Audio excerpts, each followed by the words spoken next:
Hello, hello, hello. Let me turn on the music. Hold on.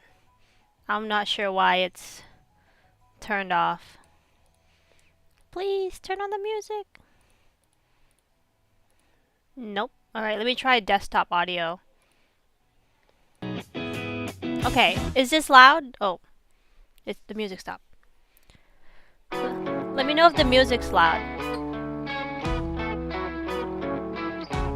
Seems like it's a little loud.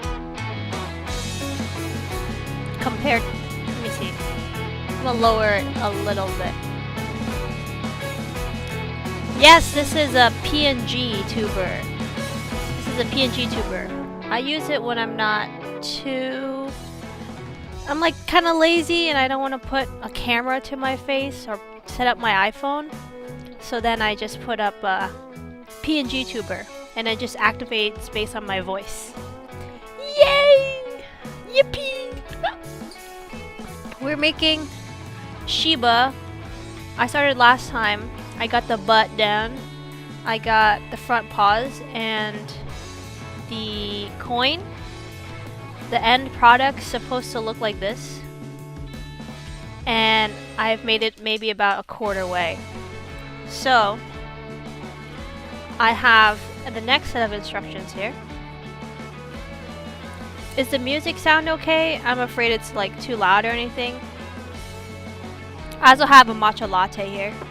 It's my matcha latte.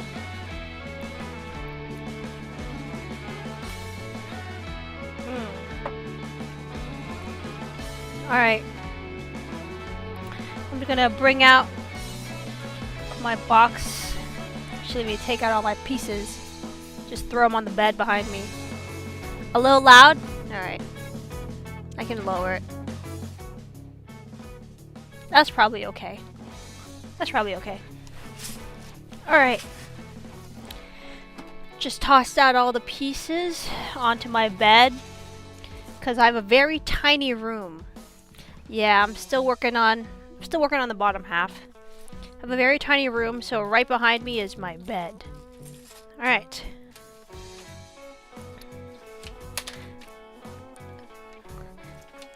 Please, lay flat. Alright. So I'm going to work on part 27 now. I'm going to do the black pieces, gold pieces, and white pieces first. Just because there's less of those pieces. And from last time, I sorted out the colors so they're easier to see now. Last time there were like a few colors in one bag at once, and it was really hard to pick out the pieces. But this time I separated them out by color, so it's not too bad now. I really want to finish this though. I wonder if I can finish it by like the weekend. Not by the weekend, but sometime during the weekend. I think I'm gonna probably try to do it Saturday or Sunday as well. Just cause I wanna relax. You think that this Shiba would make a great bowl? Just the bottom half of the of the body make a good food bowl. Kind of looks like a food bowl so far, but I don't know how I feel about just the bottom half being the food bowl. Okay, 3 2x1. But yeah, this is my PNGTuber. I do have the credits in my description of the artist. Put chili in it, and then we can actually like use it as dip. You can put in your favorite chili, and then on the side we can have your favorite chips, and then a side of cheese as well.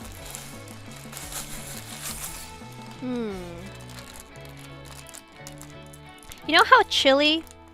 How are you supposed to eat chili with the sour cream? Because I know some people eat the chili with like sour cream, cornbread, and cheese, right? What are you supposed to do with the sour cream? Do you dip Do you dip it on the side, or do you put sour cream in it and then you like swirl it? Like ice cream? Okay. Ice cream chili? Chili ice cream? Oh, hell no.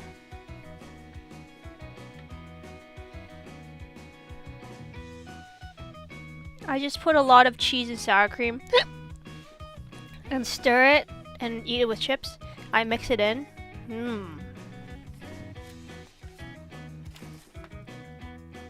Sounds like... Yeah, I think that sounds about right. Chili isn't really like the type of cuisine I eat very often. Same thing with like certain pastas. Thank you. Pasta and like chili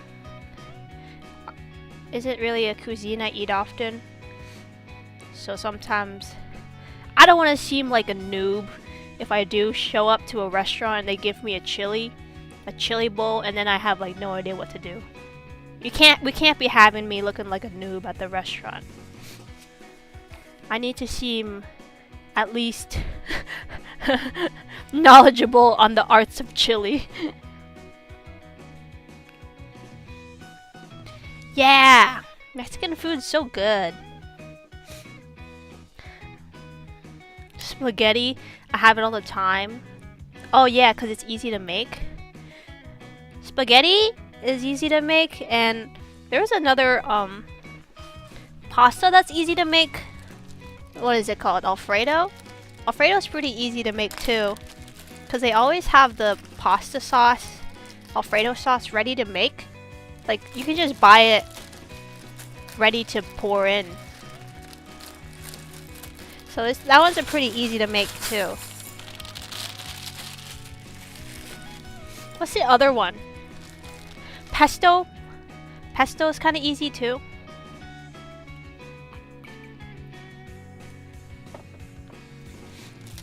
But yeah, I had Tex-Mex over the weekend. Texas Mexican food. I think that's what Tex-Mex is at a restaurant. And I had birria tacos. And good God, it was so good. Birria. It's like... What's that called? Birria is... It's like slow cooked meat. And then they have it in like a broth or like a little stew. And you can dip your tacos in that broth. Oh man! My mouth's watering already. It was really good. Birria tacos.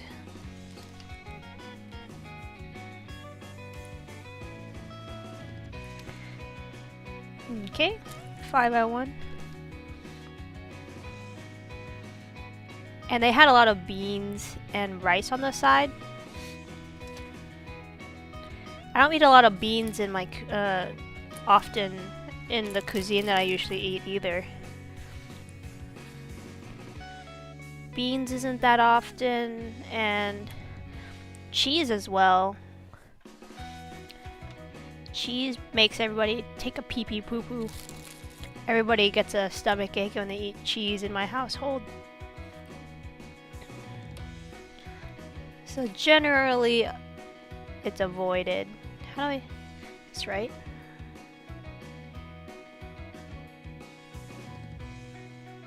Nope. Wait. One. Yeah, count. 1, 2. 1, 2, 3, 4, 5. Okay.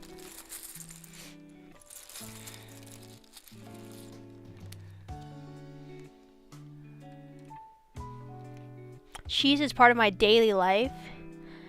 You know that one cheese I don't like? It's that one cheese called pepper jack. Pepper jack, I don't know, having the pepper in there kind of ruins the palate. It's just like, bro, what are you doing here? It kind of gives that kick, but it's like an unwanted kick. It's like a not so good kick. I lie? No, I'm not lying. I'm real. I think I messed up. Oh, I messed up. Okay.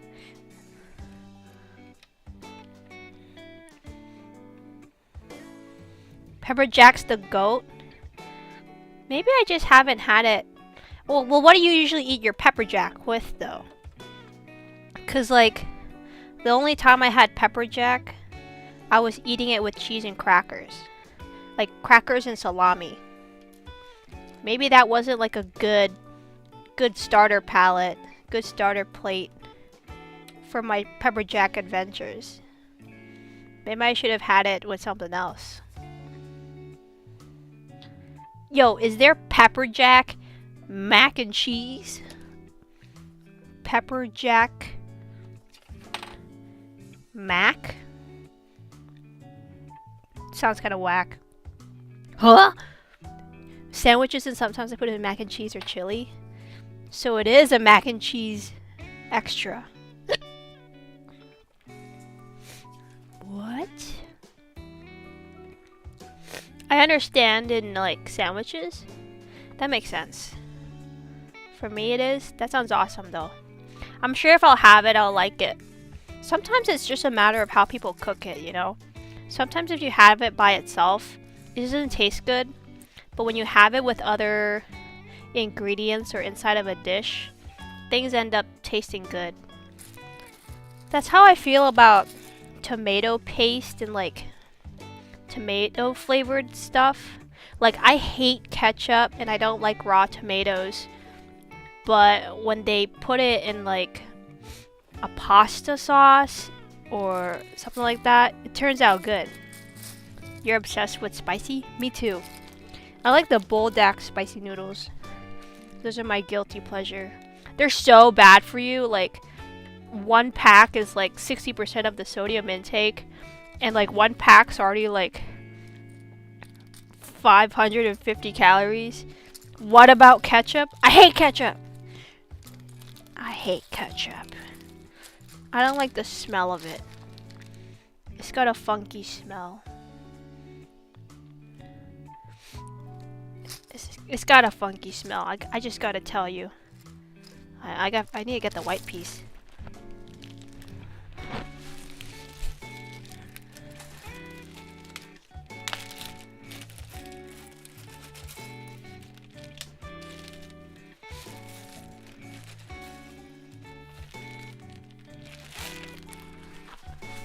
Like if I ever had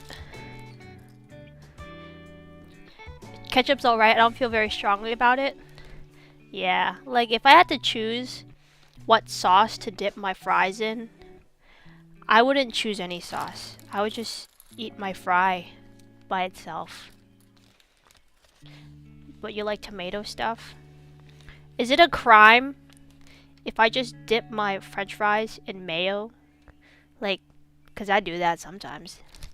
If they have it available, I'll just put it in the mayo.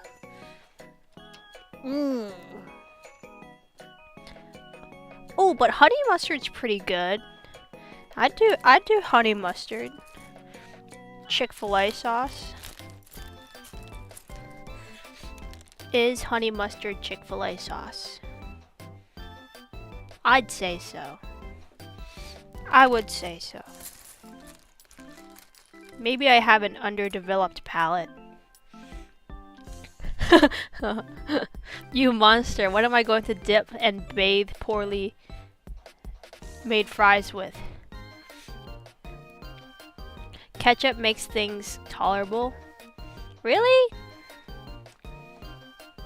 Not mayo? Hey, mayo's not a bad choice. 1, 2, 3, 4. But I think Chick-fil-A sauce is an anomaly. Like anonymously.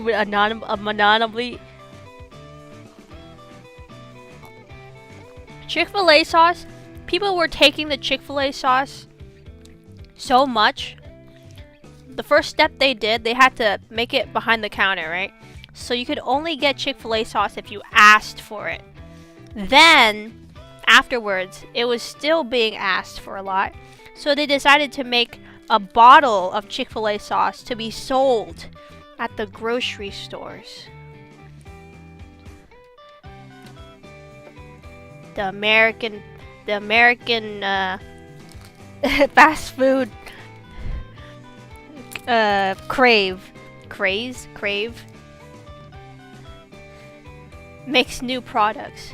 Too much mayo is rough. I like it, but I can't base stuff in it like hot sauce and ketchup. Oh,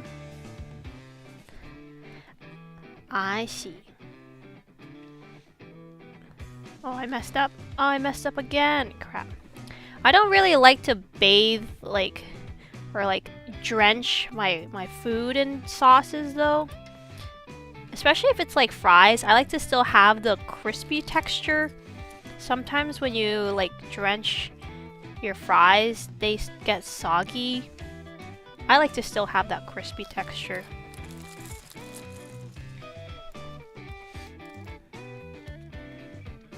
I don't understand why you would buy that Chick-fil-A sauce even though it's extremely easy to make.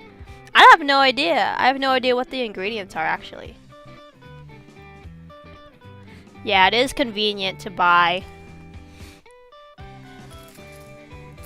It's probably, I guess in this economy nowadays too, it's probably cheaper to buy straight up from the bottle too. Everything's expensive nowadays. They started doing the same thing with the buldak noodles. They made sauce for the buldak noodles too. The spicy sauce. Alright, step 27 is done. Now I have to put in the screws. Okay.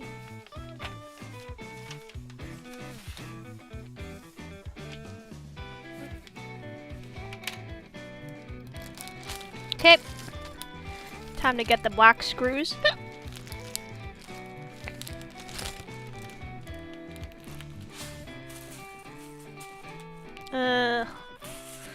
Where did I put it?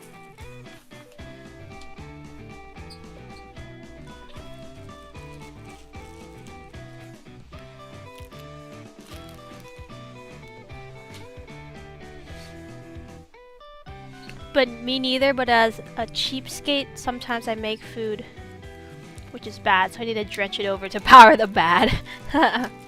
Gotta make sure the food's doesn't taste like what it's supposed to. The illusion of good food. That's true. Sometimes just having a sauce makes things taste better. Like, can you imagine just like straight up dry ass chicken breast with no seasoning? Yuck! Yuck! Say that with me. Yuck! Dry ass chicken breast, no seasoning, straight out the bag, boiled, with only salt. Yuck! But now if you put that with some sauce, not too bad. Perhaps even yummy. Okay. Time to screw in.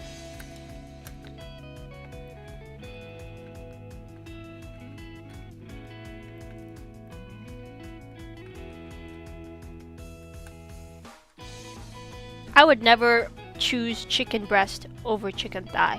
Chicken thigh is superior. Chicken thigh.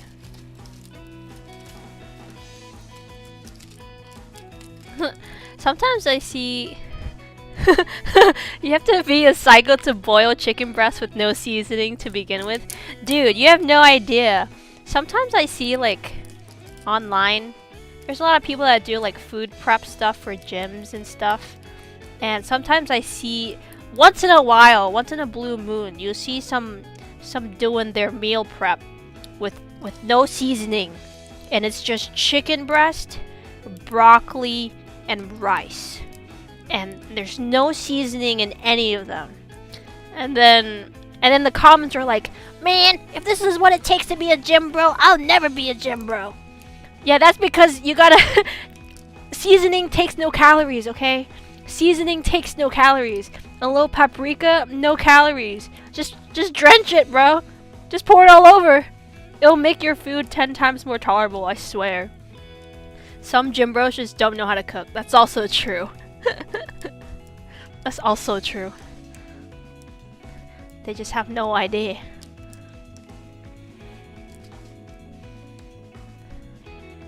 That's because they're working out their muscles. They're not working out their chef brain.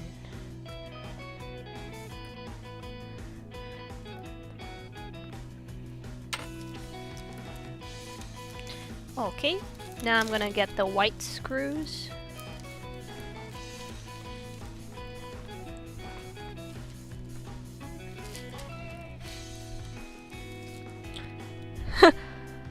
Hey, at least they're not eating raw food. Wait, there was a trend for raw food? No way. What? What raw food was it? Raw food. There's very few, like very little raw food you can eat. Raw meat? Like red meat? Like, because there's a few, like, exceptions to that, right? Carnivore diet. What?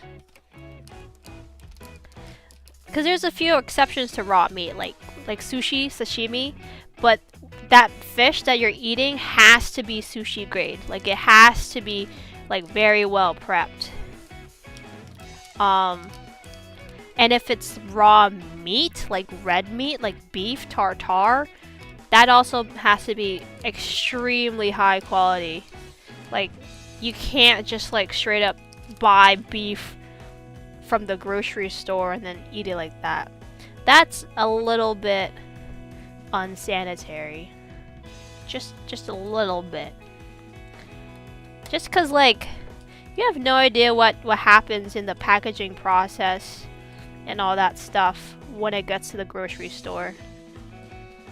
You have no idea what's happening in between. So better safe than sorry.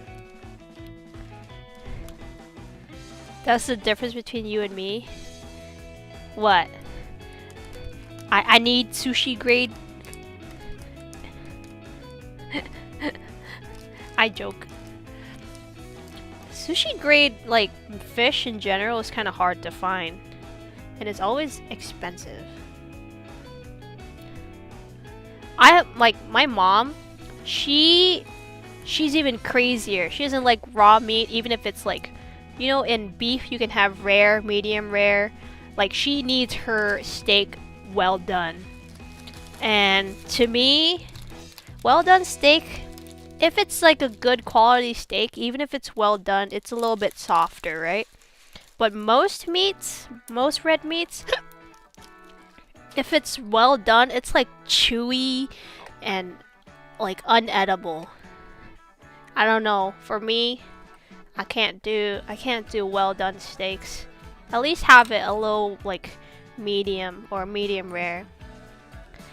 Think about buying salmon, but the price is always, yeah.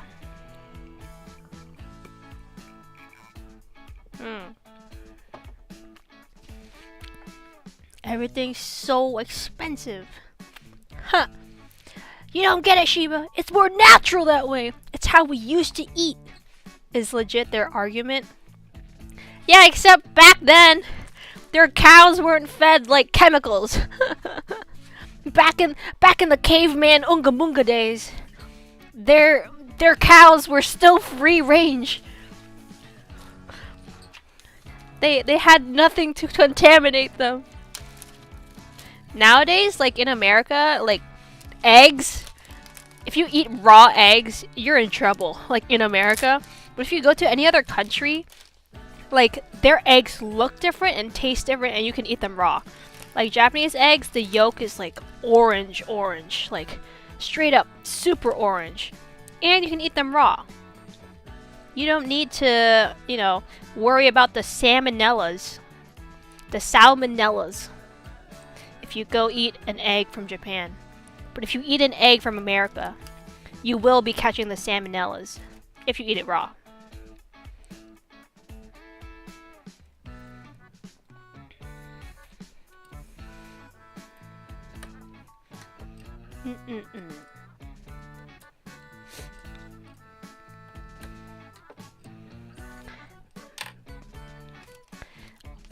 Also, I think, yeah, the Unga Bunga days, we were built different. We haven't evolved yet. We were still pretty much monkey. Return to monkey.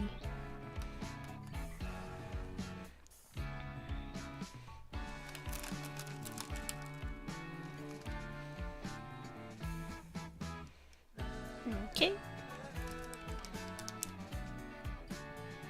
Oh, there's that one fad diet. I don't know who, I forgot who like suggested it, but literally that one diet was just eat bananas and just bananas.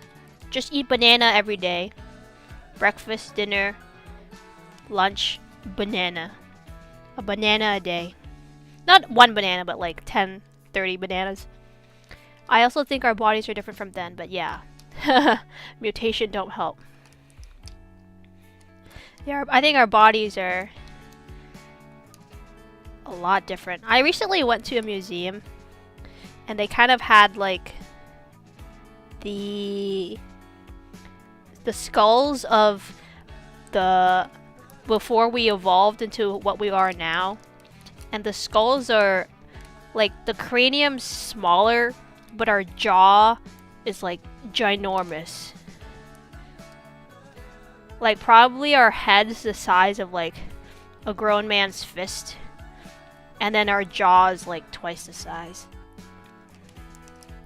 We got the underbite too. No dentist could fix that underbite.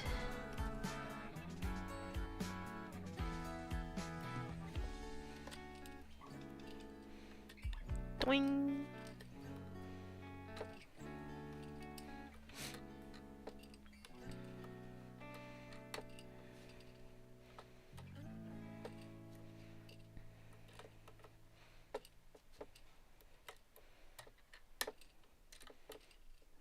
Nice. Oh, I think tomorrow's gonna snow again. If it snows in, I might get to work from home. Yep. I already got snowed in on Tuesday. And then that was when I teleworked. But then I worked on this Shiba for like 7 hours. Tee-hee. Just a little hee-hee ha-ha. Don't tell my boss.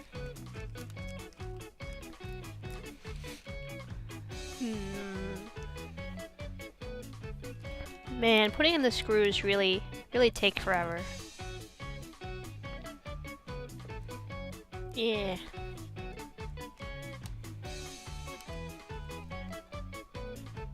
Let me just pour out a bunch. Hopefully. As someone who takes public transportation, I hate snow. Oh, yeah. With public transportation, that's gotta suck. Especially when you have to wait. And it's like icy out. And it's like 10 degrees out. That's gotta suck. For sure.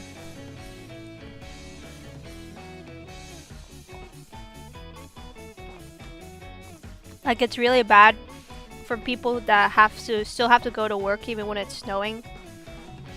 I kind of have it lucky because I can just like work from home. But yeah, my other family members have to work when it's snowing.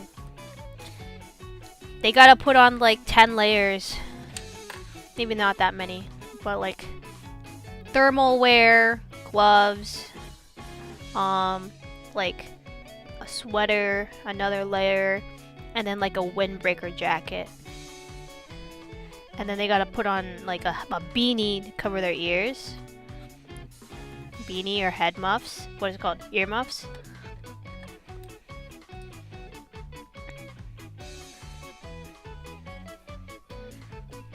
Okay. Almost.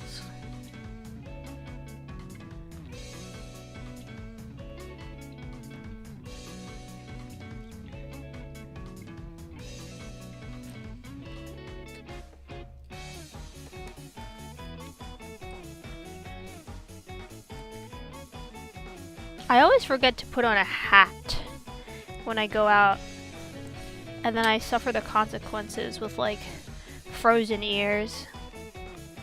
The ears and like the fingertips are the places where I lose warmth the quickest. Like I could be out for 10 seconds and my fingers are like numb. Oh yeah, my jacket does have a hoodie. You're right. I know I gotta put on my hoodie. Oh, but when I'm driving, having your hood on while you're driving is a little bit hard. Hard to check your blind spots. Your peripheral vision. Bro, even in the car, it takes so long for the car to warm up itself too. Like I'll be halfway through my commute and my car still hasn't warmed up. And I'm like scared. You know how some people like warm up their car? Just leave it running before they actually enter their car. They just like turn on their car, leave it running, and they go back inside the house. I'm a little bit scared to do that. Because not too long ago, I got my car broken into. So, yeah. I never wear my hoodie on my jackets. It's just a visual accessory. Everybody looks cooler with their hood on. Yeah. It's a visual accessory. Yeah. So that's why I don't like warm up my car beforehand. I just like suffer the consequences and get super cold. Oh. Where'd the tape go? I think I dropped the tape. Oh, here it is.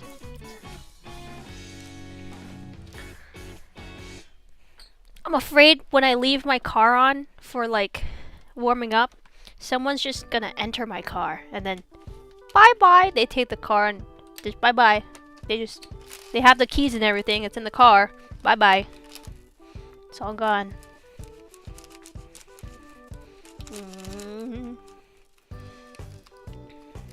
Also, pro tip: if you're warming up your car in the winter, there's a chance that cats, what's it called? Stray cats will start to hide under your hood, under your car, because it's warm. They start to gather around your warmed up car. So you gotta be careful before you enter and drive off. There's no cats under your hood, yeah? You think about that scenario a lot? Yeah. It's a little spooky. That's why I usually don't do it. I got my car broken into once, and now I'm just like, nope, not this time. Not this time. If you feel bad for the stray cats, yeah.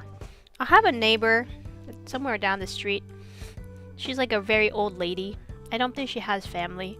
She takes care of the stray cats. She has like cardboard boxes and stuff for them. And I think she lets them in her house too. But I always see that the cats hang around her house.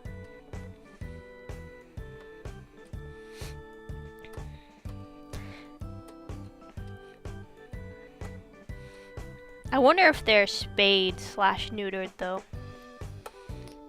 Sometimes they'll just multiply. Yo, one time the cats started like meowing in the middle of the night or fighting or whatever. Cats, when they're fighting, sound crazy at night. I thought it was a baby crying. I was like, yo, what the fuck? Whose child is screaming outside at like 2 a.m.? I legitimately thought somebody left their child outside and just like yeeted them. And I was like, oh my god, someone left their child outside. And then it was a cat, like 2 cats fighting. It was just like 2 cats fighting. And I was like, that sounds so realistic. Cats sound super like crying babies when they fight. It's like it's like bruh. Oh shit, I dropped one. No. No. Where'd it go? Where's the screw? Uh-oh. Oh, I found it. I'm fine of taking care, but I do hate when you get your cat and you just leave it outside. Yeah. I don't know if some like feral cats prefer that, like just to be outside. But if it's like a domestic cat, yeah, don't do it. Don't leave your cat out there. Come on. Try to keep your cat inside and well fed, nice and cozy. Cats are cool and all, but God, that yelling. I kid you not. They sound like children screaming at night. I freaked out so hard. Paranormal Activity. I'm sure like one of those Paranormal Activity videos, they're like, I heard a child outside screaming. It was the ghost of the previous landlord. No, it was a cat. It was a cat. All right. Next layer. Did I check this off? Yes, I did. Drink my sippy cup. Matcha latte.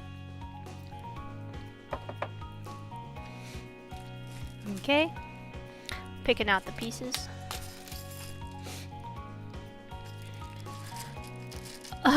My roommate has a cat that yells like that almost every night when it's bored. Yeah. They sound like children, but if I learned anything from being a cat owner, an angry cat is a scary one. Yeah, I don't doubt that. They're probably super aggressive. Especially the stray cats when they fight each other. They're very territorial out there. They will beat you up. I think I used to, I think I, like, I didn't used to be allergic to cats, but then something triggered my cat allergy. So I used to have a neighbor that I went to often and played games with, and they had a cat, and I never had issues coming over there, and then one day the cat scratched me, and I think that like triggered something in my immune system, where it was like, oh, what the hell was that? That's a cat? I've never seen a cat in my life. And then my whole body like flared up, and I couldn't go back to that house and play games with them anymore. Like, it was weird. I used to go over there and like play with them. Then one day the cat scratched me. 1, 2, 3, 4. And basically that was that. My eyes started flaring up. I was like itching, having a hard time like breathing. Maybe it's just that specific like cat scratch, but from then on out I would have like a hard time like sneezing and stuff and watery eyes whenever I went to anyone's house with cats. That didn't used to be the case until after I got scratched though.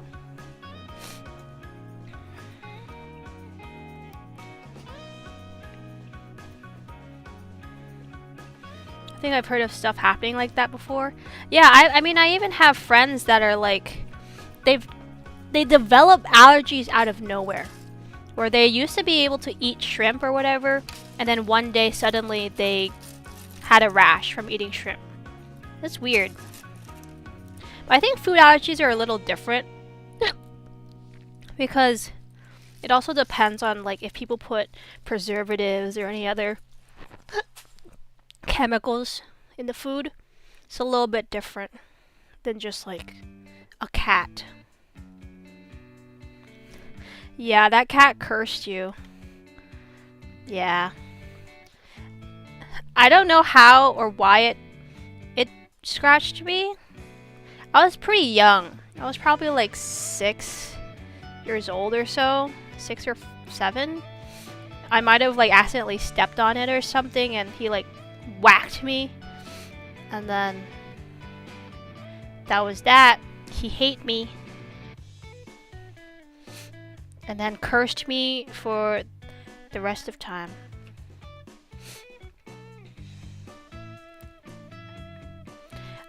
But I think you can also like slowly build up your immune system for certain allergies too, though. What was it? Like, because I know at the doctors you can ask for, you can pay for specific allergen shots. Like, hey, I want to stop being allergic to cats, and then they take these shots, and they have the allergen of like the cat or whatever, and then they gradually put it in your system so that your body gets used to it. But at that point, right, like, why do that and pay for it when you can just like stuff your face in a cat? It's the same effect, right? Why go through the process of a needle through your body and also paying for it when you could just stuff your face in a cat? Same difference. Easy peasy.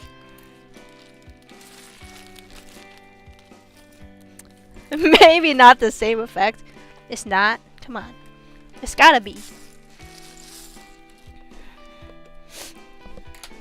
It's gotta be the same effect. I think I'm missing 2 more pieces.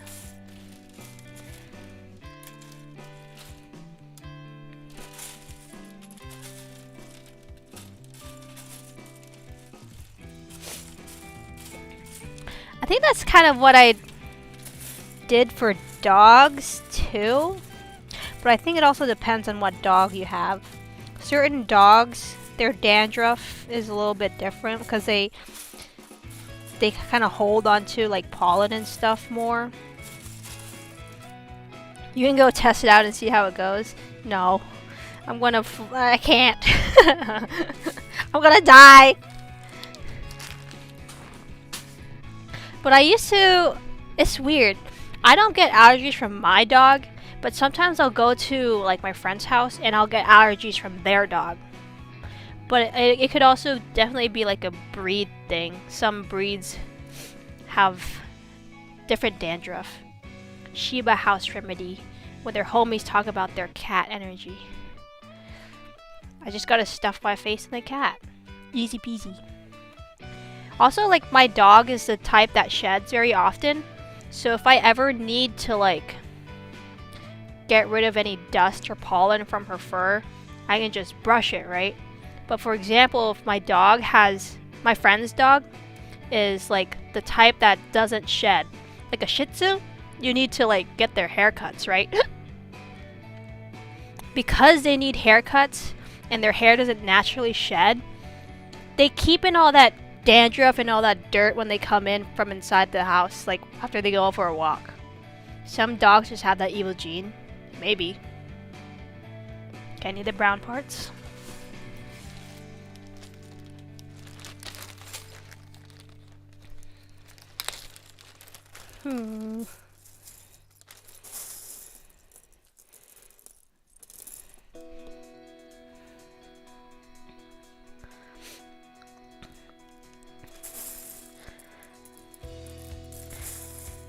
I need one more. It's kind of hard to find the 1x1 pieces. It's a lot of pieces. Yeah, like Shih Tzus and those other like white fluffy dogs, they don't shed. So when they go out and they like roll around in the grass and then you bring them in, you can't like brush off that dirty fur. You just keep it on their fur until their next bath. I had a King Charles Cavalier, loved it, but you had to cut his fur constantly, as his ear fur would get stuck on things constantly. Yo, yeah, one of my friend's dog is those dog, and those dogs, their ear hair can grow out long. And sometimes when they're eating food, right? They eat food. It can like get covered in the food while they're eating. And then it's all dirty. I've seen pictures of people like putting a headband on their dogs so that their fur is held back when they're eating. You should do that. You should give your puppy a headband, and then you don't have to worry about their fur getting all dirty when they eat. Easy peasy.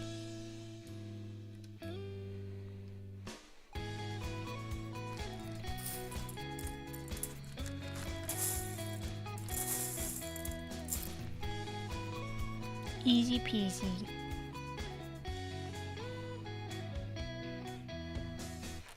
We kind of fleshed out the butt. Look, the tail is growing on. And the coins coming together.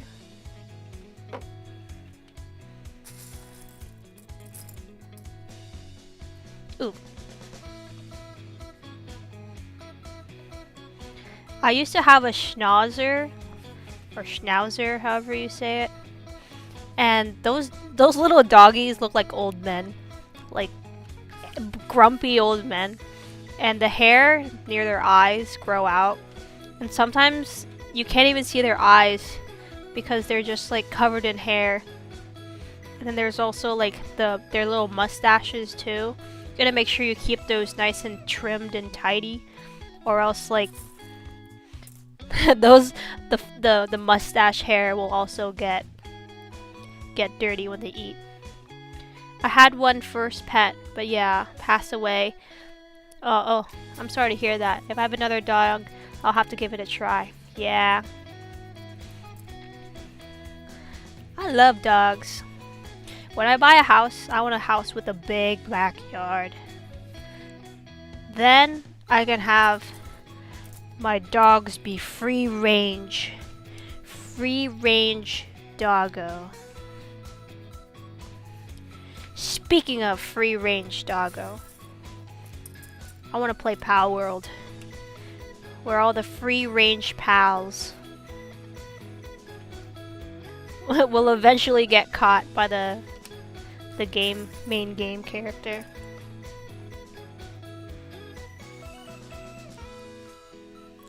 I do too, but where I live, cats are easier to take care of.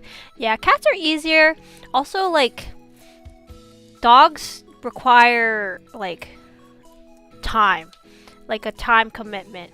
Like, you can't be going to your job and stay outside of your home for, like, 10 hours at a time. You definitely need to be there.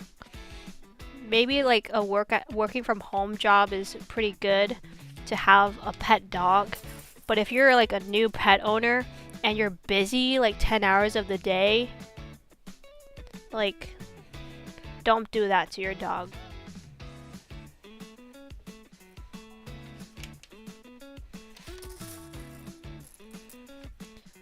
Let's see. Because for one, they gotta pee or poop or whatever every few hours. And dogs, they're kind of rowdy too. Sometimes your dog, if they're stressed or left alone at home, they'll start tearing up your shit too. So you gotta make sure that doesn't happen.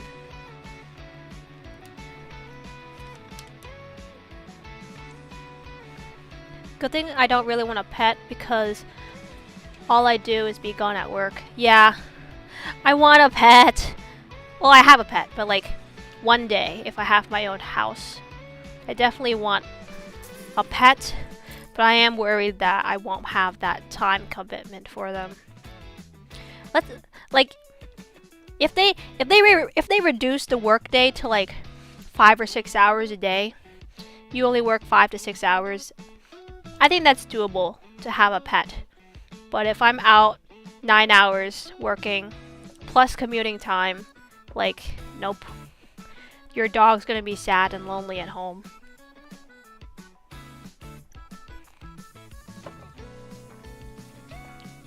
Luckily, the dog that I have now, one of my parents is at home. They just, they take care of my dog for me.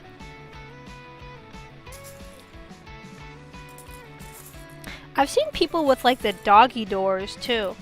Like the automatic, not the automatic, but like they just put a doggy door and the dog can leave the house whenever they want and go to the backyard and pee. But I don't know if I would trust that.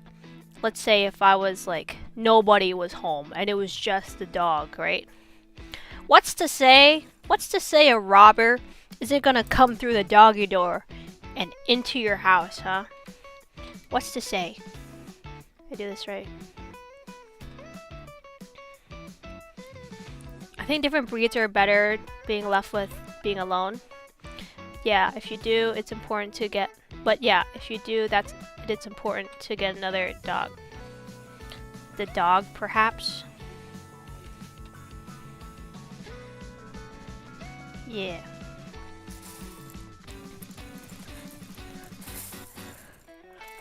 Yeah. I feel like if you have a doggy door, someone might enter through the doggy door and steal your stuff while you're not at home.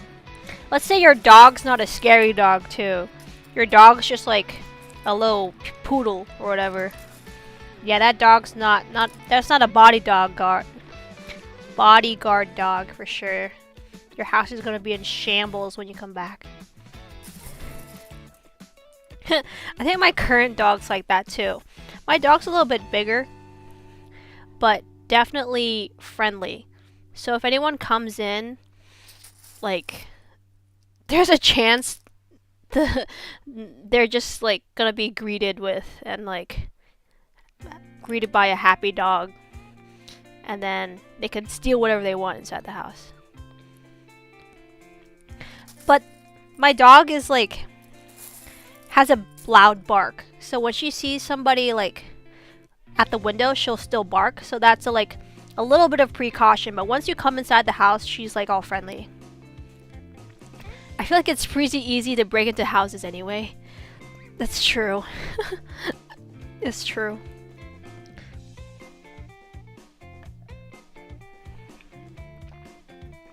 I feel like if you really tried, you could probably break into someone's house. I feel like at any moment in time right now, you could literally go to any of your neighbor's house and there's like a 50% chance their back door is like not locked. Don't take it from me though. I didn't say anything.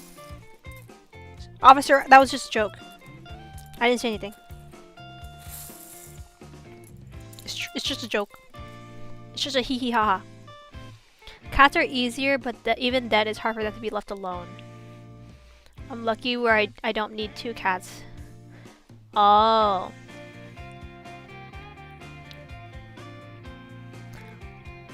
Yeah, I think even cats need affection, even when they're low maintenance for sure, but even cats need affection and like some sort of entertainment. My sister has a cat. She puts on like those audio visual like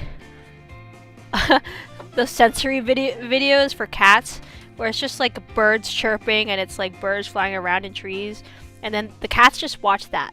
They just watch it like TV. It's TV for cats, basically.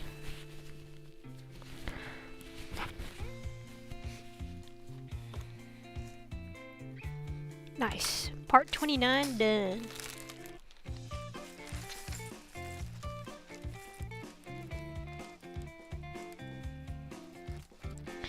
Put away this bag.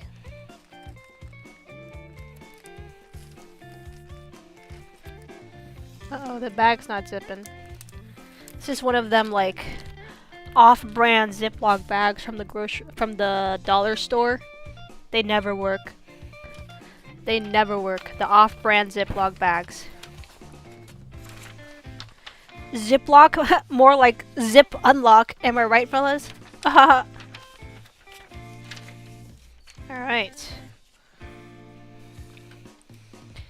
Alright, black screws.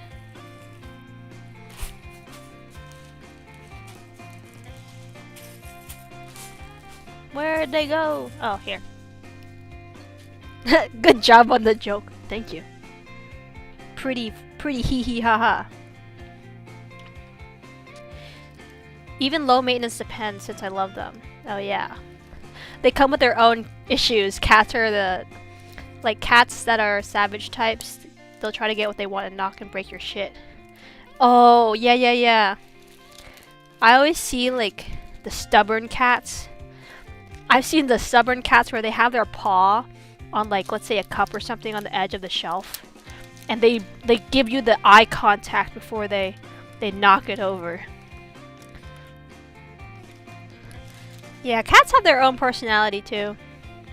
Some of them, one of my cats, my sister's cats, one of them's very affectionate and comes to you, and then the other one is very shy.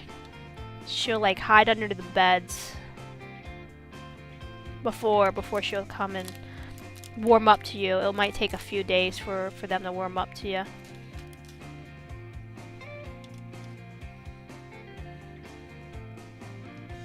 Okay. Black screws are in. Time to screw them in. Have you seen a cat that has adapted to having their nails cut by punching really hard? Who's doing the punching? Who's doing the punching? The cat doing the punching? Who's punching? Who's punching who? The cat is punching? Like clawing? I've seen like those like posts that the cats can claw to sand and file down their nails. No claws, just smack hard. Like that one cat meme I saw where the cat smacks another cat. How does that make them adapt to getting their nails cut? That is curious. How does that make them want to get their nails cut though?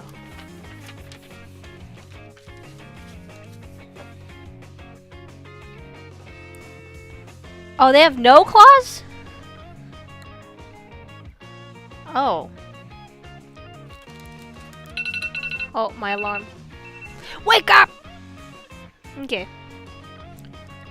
Were they born with no claws? I hear people like, sometimes they declaw their cats, but I feel like that's a little, like, sad. The cats are born with claws. Same thing with people who, what is it? Like, crop their dog's ears or crop their dog's tails. Like, I feel like that's a little bit sad. Worst part is that that type of behavior is normal.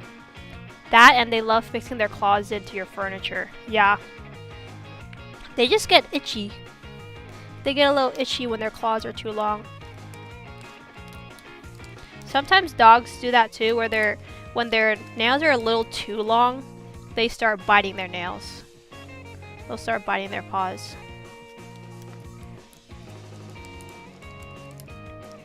But yeah, I feel a little sad when I see like a dog like with a cut tail or ears.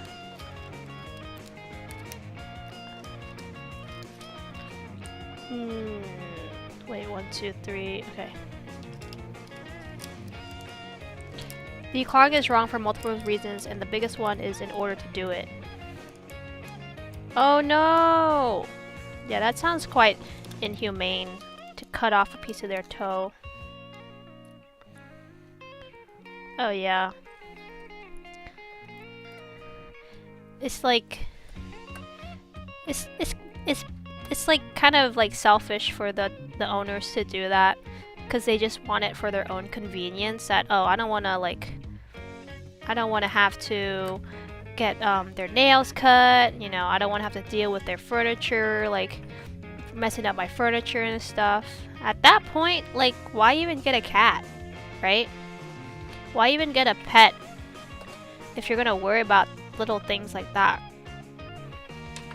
And sometimes for dogs too, Sometimes they do that too, where they like have like a short tail or cropped ears because it's for aesthetics too.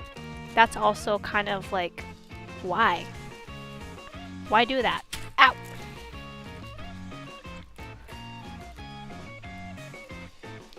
Some people sure are different. Yep, I agree.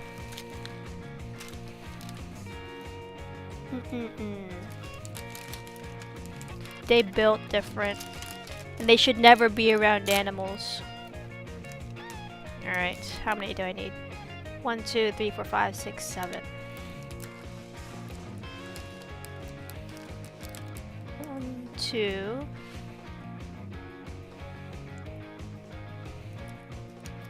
1, 2.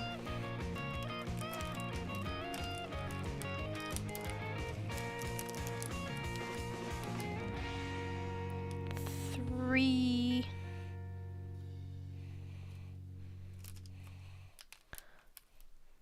4.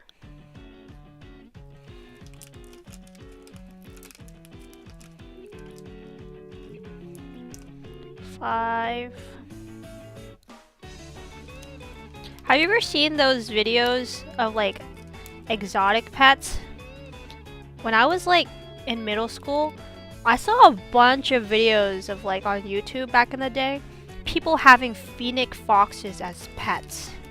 I used to think that was like, wow, I want one! A phoenix fox as a pet? But then now it's like, unless that's a sanctuary, exotic pets are a little strange to have too. I really like the concept of owning a dog, but the one thing I don't really like about them is they kind of smell bad. Ah, yeah. I think that also depends on the breed too. Some of the dog fur, depending on the breed, they can retain smell and like moisture really like well, so they smell. Like dachshunds, I think, are like the hot dog smell pretty bad.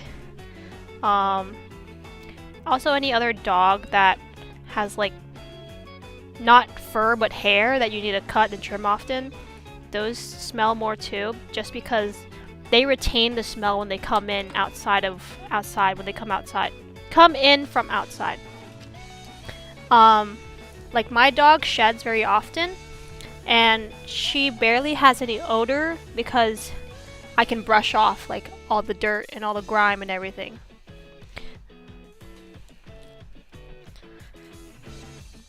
But different types of dogs. I used to take care of a hot dog, the dachshund. They smell too. Maybe it was just a dog my family owned that would roll around in, you know, and smell awful. Bro, what is with dogs? Yo, my dog does this too. And every time my dog does it, I have to shower them. Dogs love rolling around in cat poop. They love rolling around in cat poop. If I let my dog out in the backyard, I have to like keep an eye on her because she's gonna roll around in cat poop when she gets the chance. Exotic pets seem fun to take care of, but seems like a nightmare. Like a lion having a bad day, like you're gonna have a bad day. Yeah. Have you ever watched that Netflix show Tiger King? That's a wild ass show. Bro, that is a wild ass show. I felt really sad for like the animals, but also like the people that own them too are batshit crazy. Straight up batshit crazy.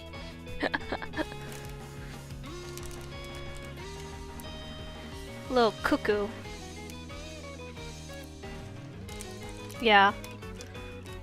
But yeah, I recently found out like the reason why dogs love rolling around in cat poop is because they want to smell like their prey before they hunt them, right? That's kind of like what like dogs do by instinct, is that they want to roll around and to smell like their prey. But it's just like a hassle for dog owners. Like, boy, you ain't no wolf no more. You out sitting on the couch. Like, stop that right now.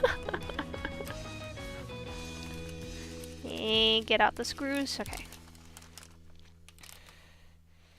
You ain't no tough guy no more. Get back here. What is my dog doing when I'm not looking? She's gonna roll around and poop. It has happened so many times. One time, it was like unbearable to smell. I couldn't even bring her inside the house. I had to hose her down outside. And she hated it because the hose water is cold. Animals tend to try to smell like their environment rather than to smell normal. Yeah, they don't want none of your Bath and Body Works smell. They want to smell like shit. They want to smell like shit. When I bathe my dog, though, I kind of put in a little bit of scent water. I mix in like a little bit of scent body spray, and I dilute it with a little bit of water, just so she doesn't smell like just dog shampoo. Dog shampoo don't even smell good.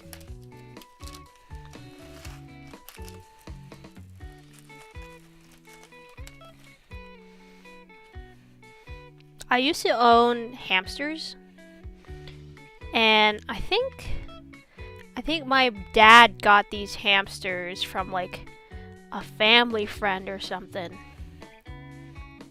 It was a male and a female hamster. Oh, your dog might be the reason why the cat scratched you. He might have seen your future of your cat's lair. No, that was way before I had a dog. But yeah, I used to have hamsters. It was a male and female hamster. They had a bunch of like baby hamsters, and that was a mistake because we only got a cage big enough for 2 hamsters, and when they started having kids, the hamsters would eat their children, and it was a mess. It was like, what the hell are we supposed to do now? They just kept multiplying. And then when they ran out of space, they just ate each other. And then, like, we had to give away the hamsters. I was, like, way too young to be taking care of the hamsters. It was mostly my dad. So he just, like, gave them away to some old lady. Hopefully somebody that knows how to take care of hamsters. And not like us, who, accidentally made them fight to the death. It was by accident. I swear. I was like 5 years old. Don't blame me, please.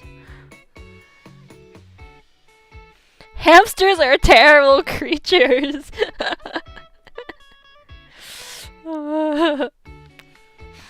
That's such a funny sentence. They're terrible creatures. I hate every single hamster. Apparently, it was just found out that hamsters actually hibernate, and there's a chance that when they hibernate, their pulse is just very, very faint and quiet. So there's a chance that if your hamster of like 1 or 2 years is like suddenly like quiet and no pulse and is just like limp, there's a chance he might just be hibernating.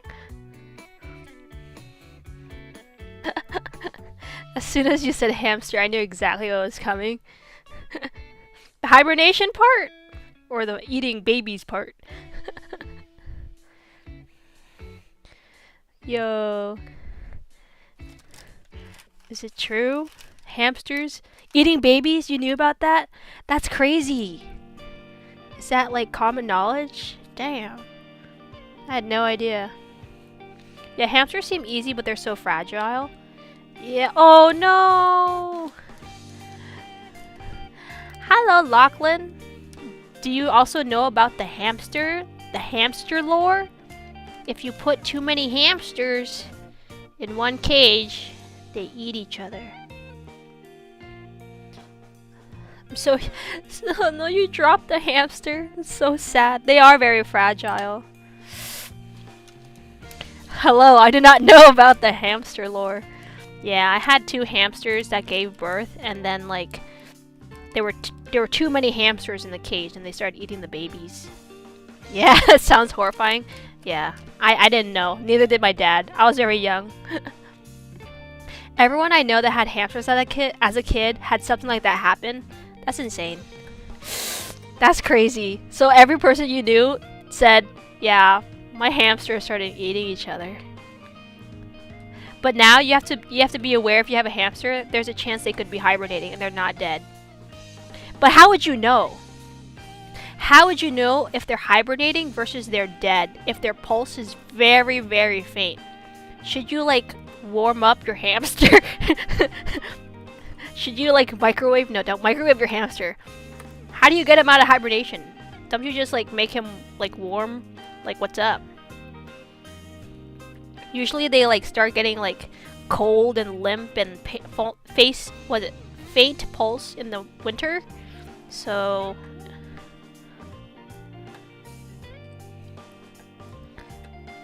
make sure your hamster is hibernating and not dead. Don't just throw out your hamster. You gotta warm up your hamster. I don't know how. I don't know how you warm up your hamster. A little heat pack, maybe? Give him a tiny blanket. I like that. A hot cocoa. Hell yeah. Give them a heated blanket. Hot cocoa. Some toasted seeds. Sounds like a good time. I also had a few rabbits when I was a kid. Which was also crazy. If I remember correctly, hibernation happens because of poor living environments. Oh no! That sucks. Pour hot cocoa on them? No. Banned. No.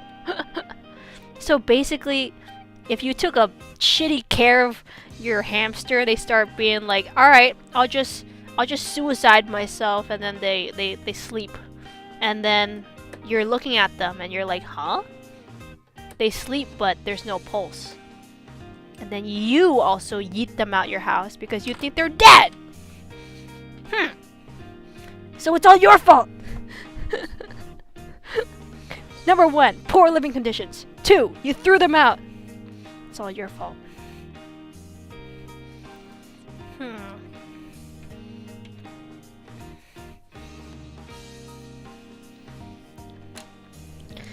Dang, that's sad. They go into hibernation when they have poor living condition. No. I've never had my hamsters go into hibernation, so that's a plus. That's a plus. They might be eating each other, but at least they're not hibernating. Your hamster went into hibernation? My hamster ate each other. How's that? But did they eat each other? Yeah, I think the pet... Oh, the pet that gets treated the worst is the fish. Yes. Yes, yes, yes. Fish are a lot more high maintenance than you would think. They may be eating each other, but at least they're awake for the horror. Yes. They may be eating each other, but they're awake. They're alive and awake. Fish are cool, but they do require, like, it's expensive to actually maintain healthy fish too. Because I have a few fish, my mom takes care of them. But you need to have like proper filter, proper food, proper temperature. Depending on what type of fish you have, if you want like saltwater fish versus freshwater. There's like pH levels you have to take care about. There's a lot more maintenance than you would think. You need to have like oxygen in your water too, like bubbles. Yeah, expensive to maintain fish with little things from the fish. Yeah, why aren't my fish doing like tricks and stuff? I like paid out a bunch of money to like get these filters and stuff. They can't even learn tricks.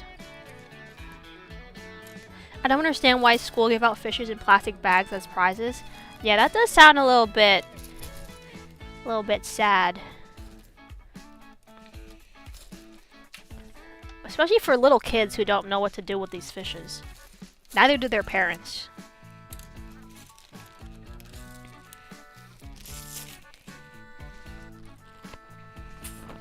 I also had bunnies, little rabbits. The crazy part about them is like 2 of my rabbits were straight up wild rabbits. And my dad was just like working and he brought one home. He's like, I caught this. Like, what? You what? I caught this. I was like, oh, you caught a rabbit. It was like a baby rabbit. I guess like it was very small. But apparently he just scooped one up and took it home. I was like, oh, oh, thanks. We had 2 of those. And then I don't know what happened to them. I don't know if they were released someday or like what happened to them. I did have 1 domestic rabbit though. It was like a white dwarf rabbit. We got it from like a fair. That one lived for like 10 years.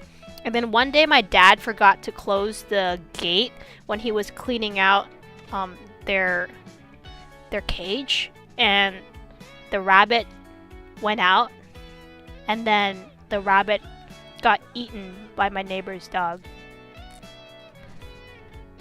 Maybe the hamster ate them? No. No.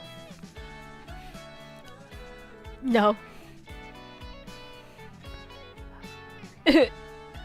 I can't believe my dwarf rabbit, which I had for 10 years, got eaten by my neighbor's dog while my dad was cleaning their cage. That's what you call bad luck. Oof, indeed. That is a oof moment for sure. I had to tackle some dude's dog to save my family's chickens once. Dogs are brutal. You saved them, chickens. You saved them. That's a wild confession to walk into. Oops. Oopsie. Yeah. Yeah. A lot of the small animal pets that I've had ended up having terrible fates, but I was pretty young, so I say I am not responsible for it. Shiba's hamsters were to buy playing Mafia to eat any other pets. What? Where does this go? 1, 2, 1, 2, 3, 4. Yes. Yeah, a lot of my pets... I had a lot of pets now that I think about it over the years. But... I'd say I like dogs the most. I mean, obviously, because, you know, dogs have a little bit of more consciousness than, like, a fish or a hamster or a rabbit. My family always had large, medium dog size, so it was always making sure that they didn't hurt anything. Yeah, it's true. Even on walks and stuff, gotta make sure my large dog doesn't frighten and accidentally yap at one of the smaller dogs.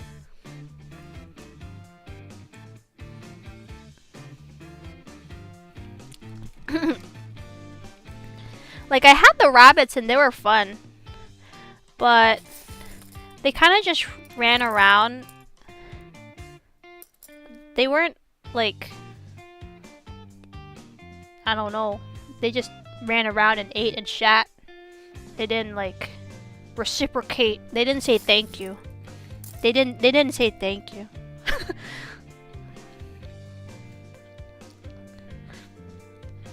And then my hamsters just ate each other. But yeah, I think back then it was harder to raise smaller pets. Oh, that's true. Yeah. Information to how to take care of them properly was also not readily available. It's true. Unless you had like a library card and, you know, went to the library. you know, you were a nerd and you went to the library. I was a nerd. I went to the library, but I didn't look up any books about how to raise a rabbit.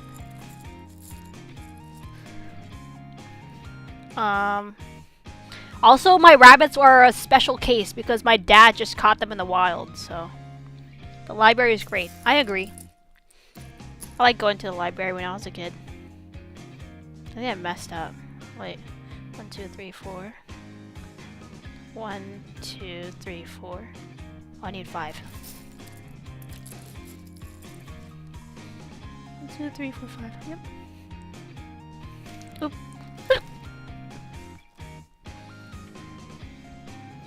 What was I talking about? Oh, I need to drink my drink.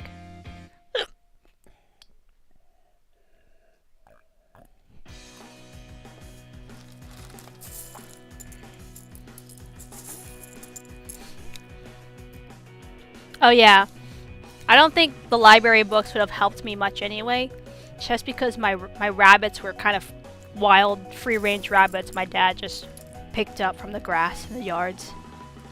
No, he picked it up while he was working, so I have no idea where those rabbits came from. But they were like the brown rabbits you see outside. He just scooped one up, I guess.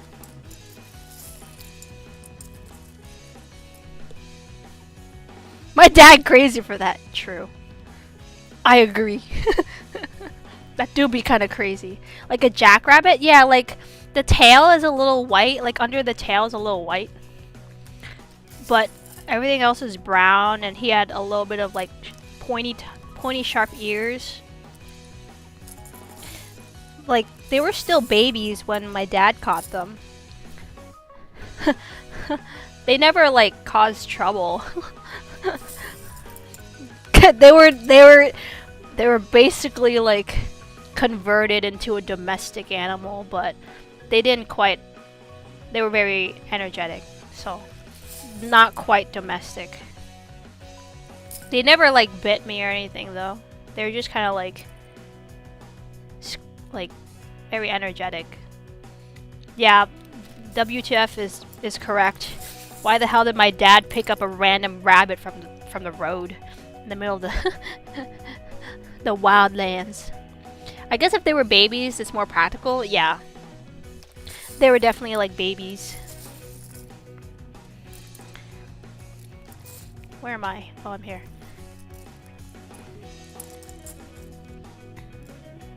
One, two, three.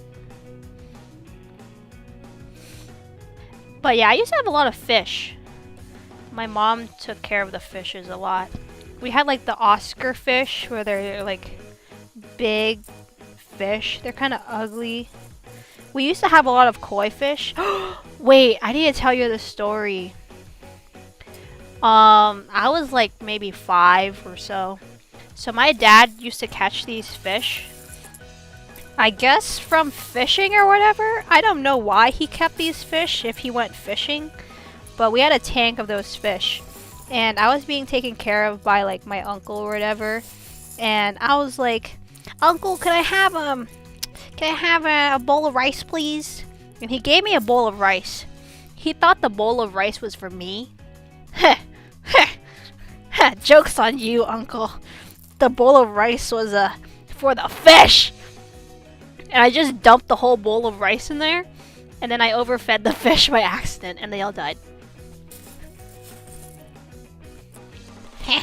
You thought the bowl of rice was for me? You fool. Salute. You thought it was for me? I was 5. It was unintentional. Unintentional abuse. At least they died happy, right? You gotta be died happy when you eat a bowl of rice. 1, 2, 3, 4, 5. The foolish uncle. You fool.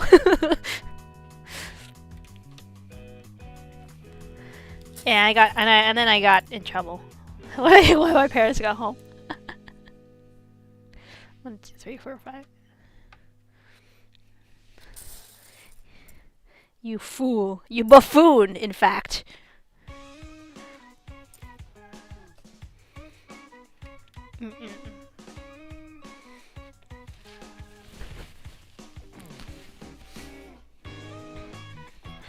Let's see.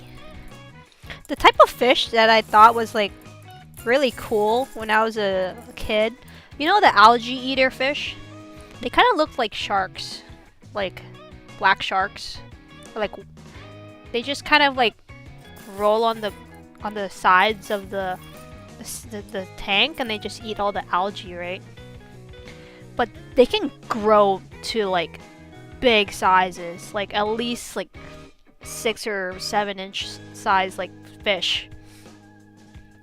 And they look really cool when they're that big. They look like little sharks. Yeah, they have the little eyes open, surprised face. And they have like little whiskers too. I think they're pretty cute too.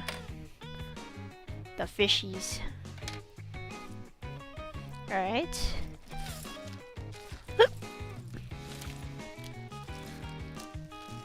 Time to get my screws.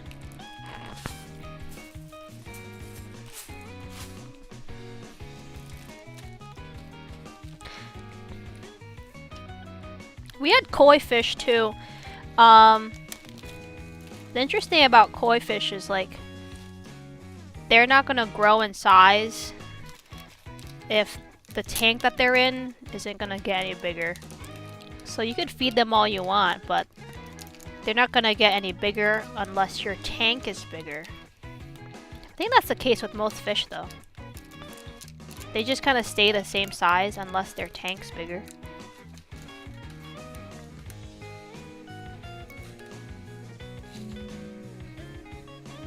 One.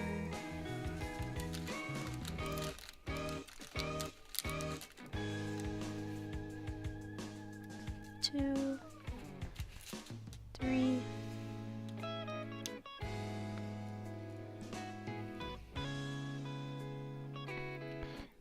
I wish I could will my body size like that, right? Why can't I just imagine my own body size?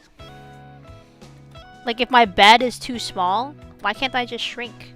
And if my bed is big, why don't I just expand? I think about it now.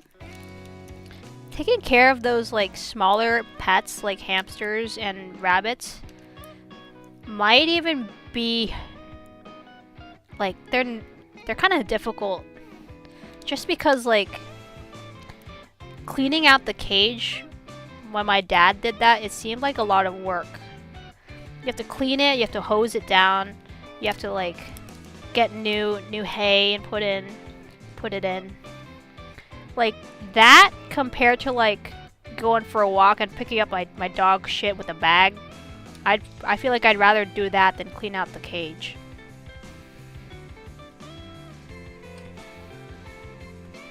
Personably, in my opinion, I think I would do that. I think I would rather pick up my dog's pee pee poo poo instead of cleaning out the cage.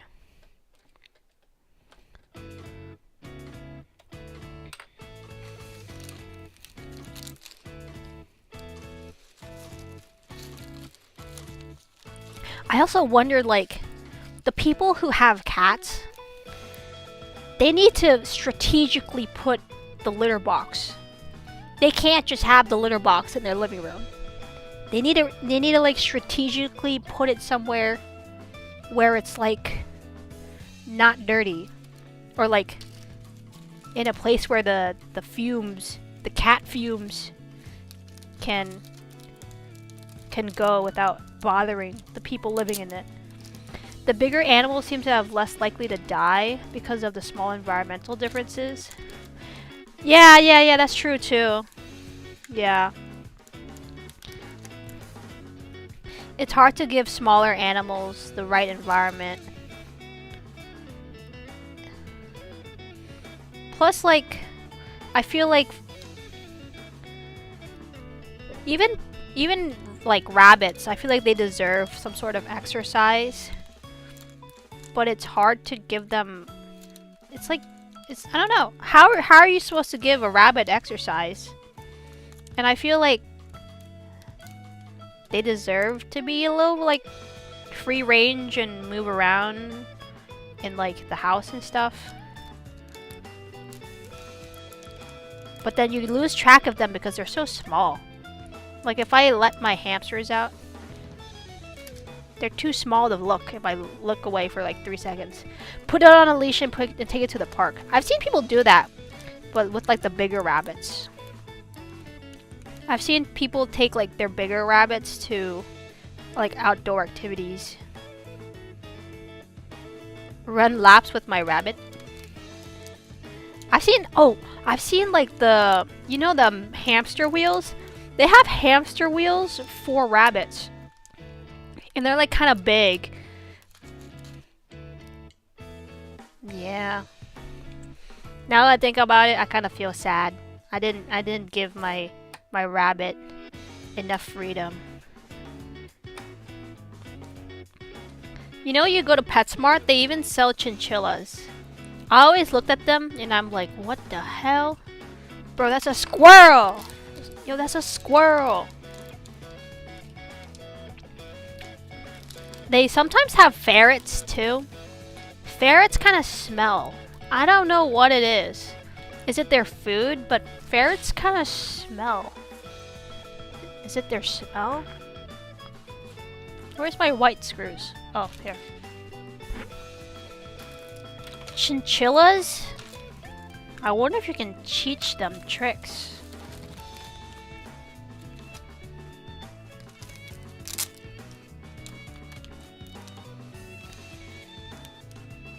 They just have a whole ass mammals in there. It feels sick sometimes. I agree. Sometimes I think they're just like for display. I don't think they get bought very often. Yeah. They probably don't have a big lifespan. I'm surprised my rabbit lived for like 10 years before it got eaten by a dog. Not my dog, by the way. My neighbor's dog. But 10 years is a good life for a rabbit, I would say. Maybe even longer.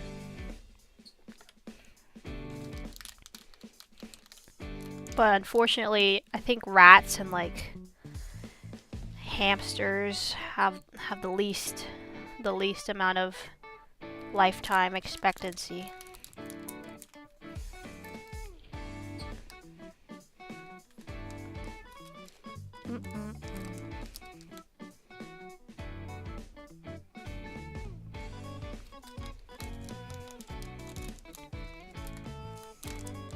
I wish dogs lived longer.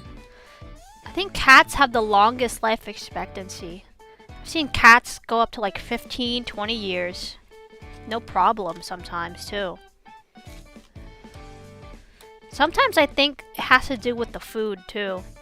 I feel like some dog foods just have these weird chemicals and preservatives in them, and then they get like weird sicknesses from their food. I try to give my dog like plenty of vegetables and like sometimes fresh protein in addition to their kibble. I think cats live the longest, 20 years. It also depends on the breed too. Yo, some breeds, I feel so sad for them. It just feels like they're having a hard time. Some breeds have like really short legs or like really short snouts. Like, damn bro, you doing okay? I figured it was just because dogs are gross. What the hell? What the hell? Take that back. Dogs aren't gross. Hello? Say apologize right now.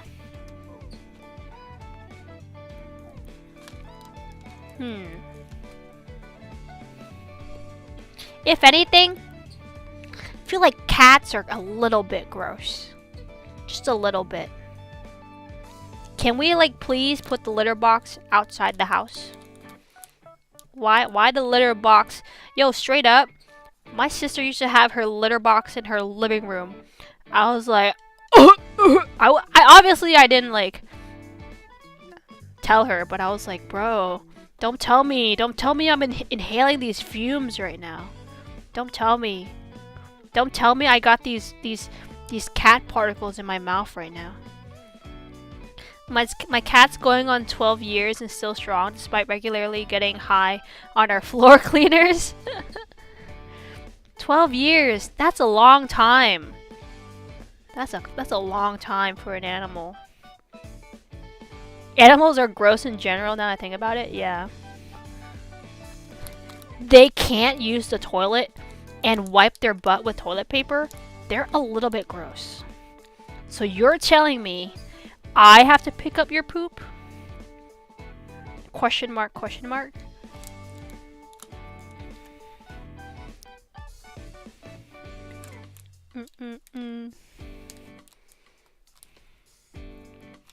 Also, like, cats keep themselves clean, right?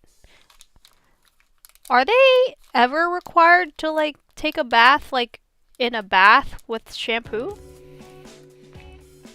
A lot of poop and pee talk. Yeah. That's all it is when it's about animals and pets. It's just the poop and pee talk. You can't avoid it. It's either the poop and pee talk or the eating each other's babies talk, right?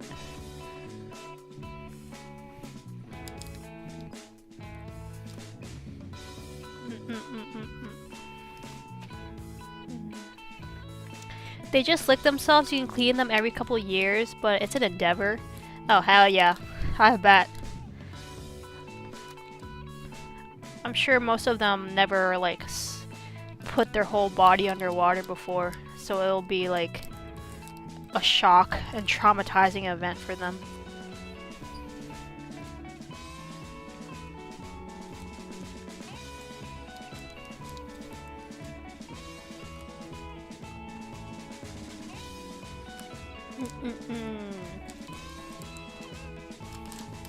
I didn't pour out a bunch.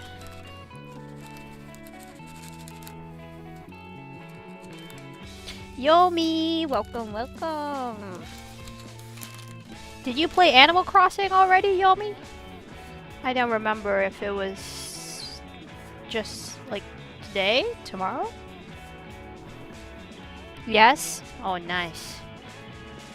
Oh man, Animal Crossing. I sunk so many hours in the Animal Crossing. I think I had like 300 plus hours.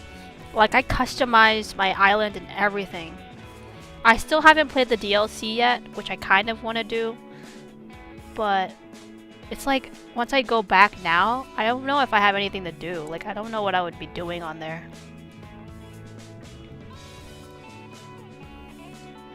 I wanted to do one more tour before resetting the island. You're gonna reset your island? All your hard work? Oh, I saw that there was like a Sanrio collab with Animal Crossing, like Hello Kitty and like Pompompurin and like what else? Cinnamoroll, like characters and furniture you can get from Animal Crossing. Oh, your siblings' island. I see, I see. Yeah, I got an email I don't know if it was like last week or 2 weeks ago. Like, there's a few furniture and characters that are collabed with Sanrio. So you can get like really cute furniture and stuff. I kind of want to do the DLC though. So I think like the Animal Crossing DLC is kind of like a free-for-all like designer home game. Interior design game. I love the Sanrio collabs. Are there new ones? I think it's the same one. I think it's the rerun. I think it's just a rerun. I don't know.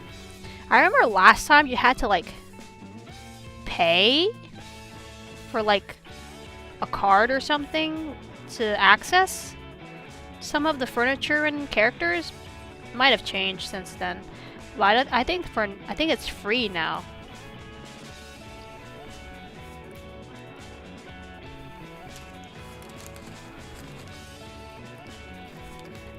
I set up my island kind of like a cottagecore vibe. And then, but the beginning, like when you first enter the island, there's like a little Matsuri place, like a little festival, like game area, arcade festival area, and like shops and like stalls and stuff. I set it up like that. Oh, it's an amiibo. I think I traded for a couple though. Yeah. I think the rerun they have now doesn't require an amiibo. I also have a rainbow garden. Yeah. I have a rainbow garden for my account too. My island. Maybe I should pop that game up again. Maybe I'll do like a tour and then I'll like do the DLC because I kind of want to try the DLC. I love like interior design games. Like when I play Sims 4, sometimes I just play it just to make the houses. Like screw the Sims stuff, right? Screw the character creation. I'll just make a house. In fact, I'll just Google a floor plan on Google and then make the house myself. Island tour. Yeah. I have a lot of things I want to do. I really wish I had more time.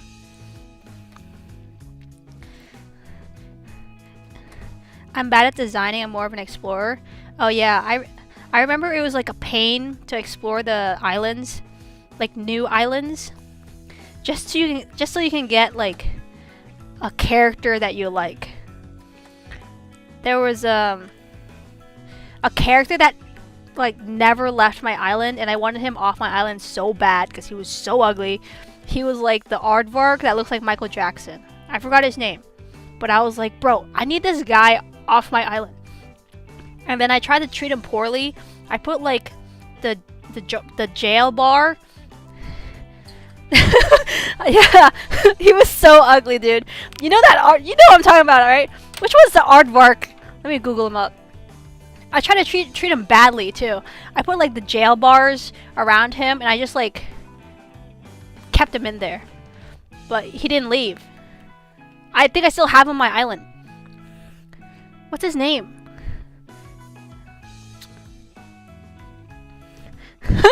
Hearing people talk about Animal Crossing like this is so funny. Who is it? Oh wait, I think it's Olaf. Freaking Olaf. If you Google Olaf on like just on Google from Animal Crossing, you know who I'm talking about, right? The aardvark that's so ugly that looks like Michael Jackson. Like, I want him off my island right now. Evict him, please. Yeah. It was always so hard to like find cute villagers too. Whenever I used my Nook tickets to go travel. He does look like Michael Jackson. Yeah, he does. He does. But maybe I'll play the DLC. You should leave my island now. Who put you in my island? Who gave you permission to be here? I'm the mayor. Like, get out. But yeah, I love those types of like designing free-for-all interior design games. Like the inside of my house doesn't look that great in Animal Crossing, but the island looks pretty good. I have like a rainbow garden of like all the color flowers. And then what else? This is giving me an urge to log in for the first time in years. I haven't logged in since forever either. I think because when I first played it, it was like when it first came out, and I was like during COVID time. It was a time when everybody's like working at home, everyone's locked in.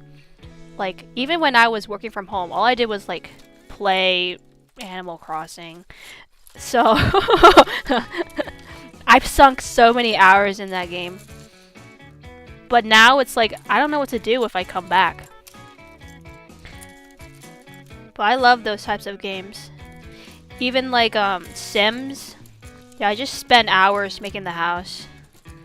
I think unironically, Sims would be a good game just to like do some interior design and check out a new house.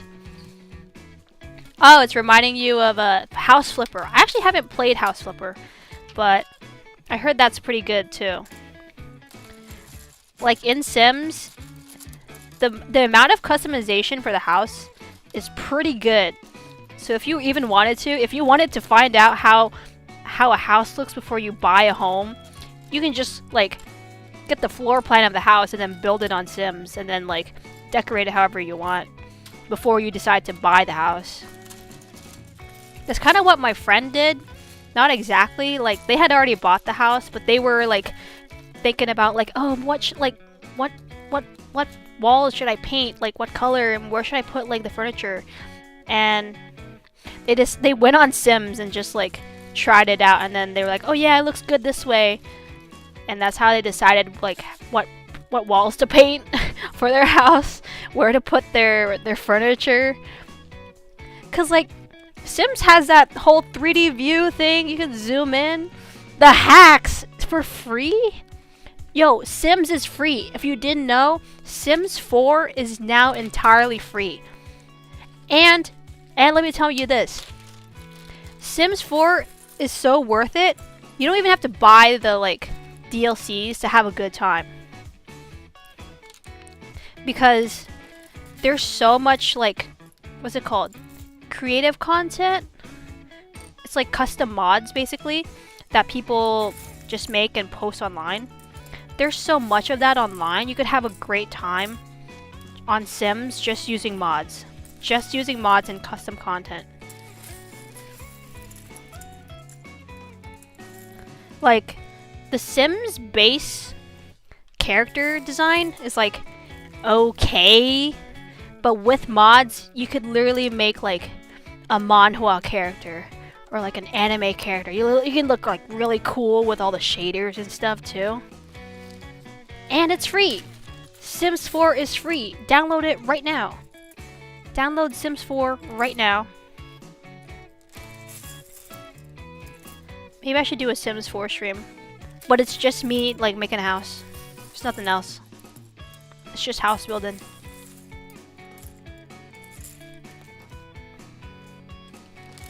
Okay. I think that's it.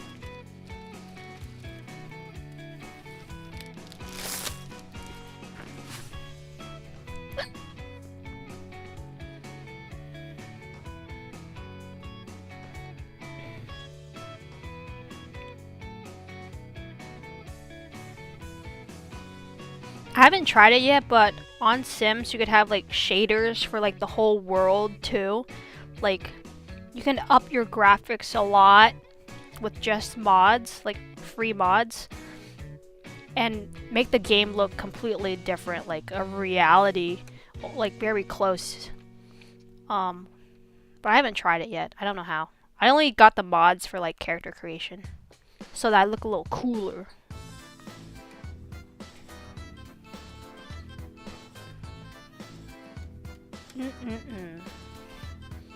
Yo, I heard recently they added horses to Sims. I don't know what this means, but I guess all the horse girls are like, yeehaw, you know, having a field day. Dude, horse girls? I used to be one. Just kidding. I used to draw horses a lot. It was my gateway to drawing dogs. If you could draw a horse, you could draw a dog. Yeehaw! Yeehaw! I was probably like 6 years old. I drew nothing but horses. 1, 2, 3, 4, 5, 6. I'll just save this for later. I was the kid that drew a lot of horses, and then I became the kid that drew a lot of wolves. Oh no. Oh no. 1, 2, 3. 1, 2, 3.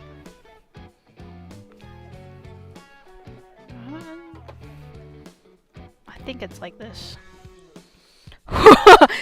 Horse to wolf girl pipeline. Every kid has to go through this phase. There's no way around it. It's canon. It has to happen. Kids these days, they don't have that pipeline. They have the Roblox to the Stanley Cup pipeline. They go straight from playing Roblox to buying Stanley Cups and Drunk Elephant skincare. Sag. Sag.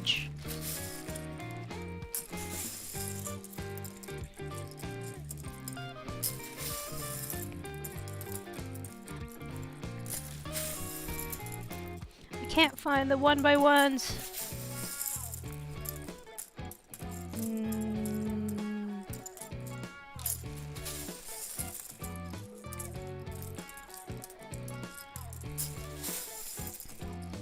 I think kids these days are being forced to grow up too quick.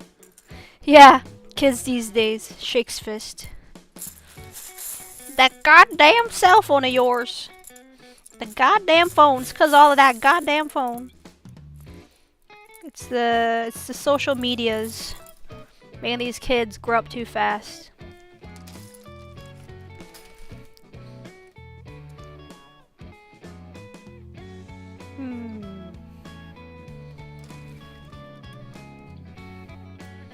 But to be fair, I kind of grew up with like the internet too. But I guess it's different, right? No one's like in your face back in like 2005, 2006 telling you like, you gotta buy the Stanley Cup. You gotta buy the newest Stanley Cup. Because it's like the coolest thing ever. And there's so many things, you know, like that's what kids are sold to these days. But there was none of that. There was kind of like Annoying Orange and like Charlie the Unicorn. If you were lucky, you could find the Gummy Bear song too. I do worry a bit though. Gen Z at least grew up with some stranger danger education. Yes! There's at least some stranger danger education. Nowadays, there's 13-year-old fandom accounts. Yes, exactly. Like, when I was in elementary school, we had like computer lab time where we get to go into the computer lab and learn how to type and things like that. But we also learned like internet safety as well during those classes. But now it's like people in kindergarten are like, you need to sign up for like a math and learning website to learn how to use. So they just have to, you know, have an account on the internet to do their homework. So they don't have a choice. They have to be on the internet. They have their own personal Chromebook. Like the Chromebook is like not even properly moderated sometimes, so.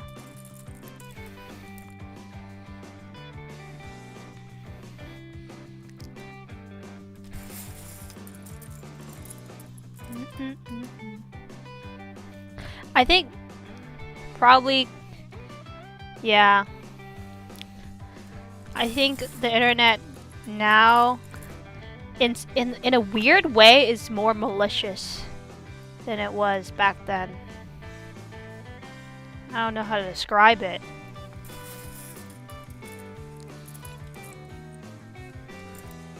I think it's easier nowadays to bully someone cyberbullying than it was like back then. Feels a lot more predatory, yeah.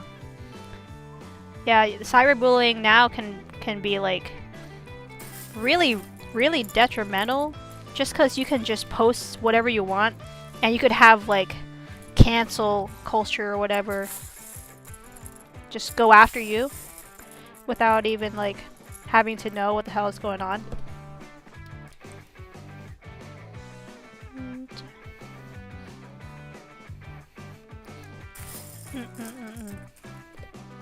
I think, yeah, just having like an online presence now is more difficult.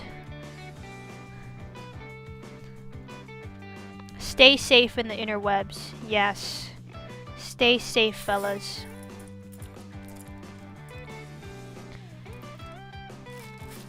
Oh yeah, and also nowadays, digital footprint is so real. Like, don't let your employers find out, because that's a real thing. They will check your internet history, not history, but like online presence history. I used to know this girl in high school. When she went to college, I don't know what came over her. It was like it was an era where a lot of people were trying to be like social, what is it called? Bring up social justice a little bit more. So then what she did was she would find her classmates' old middle school tweets or whatever. And one of the kids was like an athlete and got like a scholarship for athleticism in whatever sport. And she would try to cancel him because whatever tweet was like had like a curse word or a slur word in it when he was in middle school. And she actively tried to like get his school to like expel him. It was an era of like a very scary era. Did I do this right? 1 2 1 2 3 1 2 3 1 2 3 1 2 3 1 2 3 4 5. That has to be the worst way to go about that. Yeah. It's a scary world out there. Yeah, wait a minute. Wait, I'm like messing things up now. 1 2 3 4 5. 1 2 3 4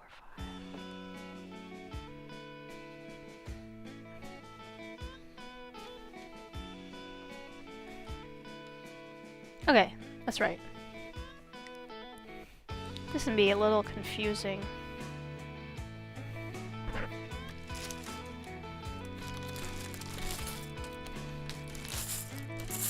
But that was a scary time. Scary, scary time.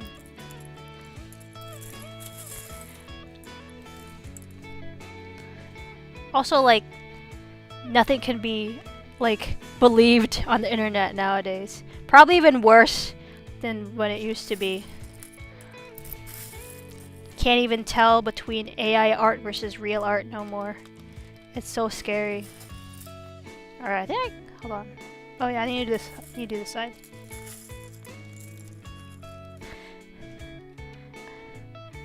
I remember back in the day,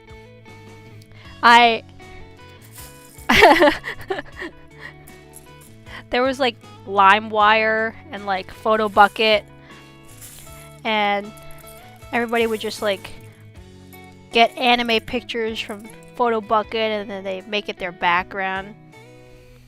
Photobucket.com. I wonder if that's still around. That's crazy. That's a website. They had anime pictures on Photobucket. That's where you would go to look for your Naruhina fan art. It's alive and well. Damn. What the hell? What? Yeah.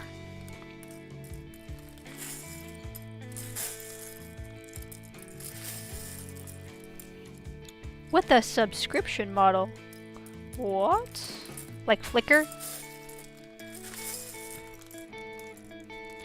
There's a game that, I guess it's more like a forum/game that I never got into because I was like a little younger, but my cousins would get into this thing called Gaia Online, and I thought it was like so cool how everyone's avatars was like customizable and had like cool art and stuff on them.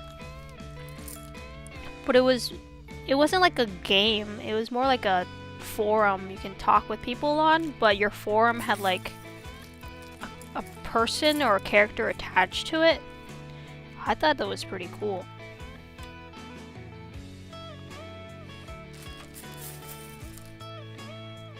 Yeah, back then, everything was a lot more forum based.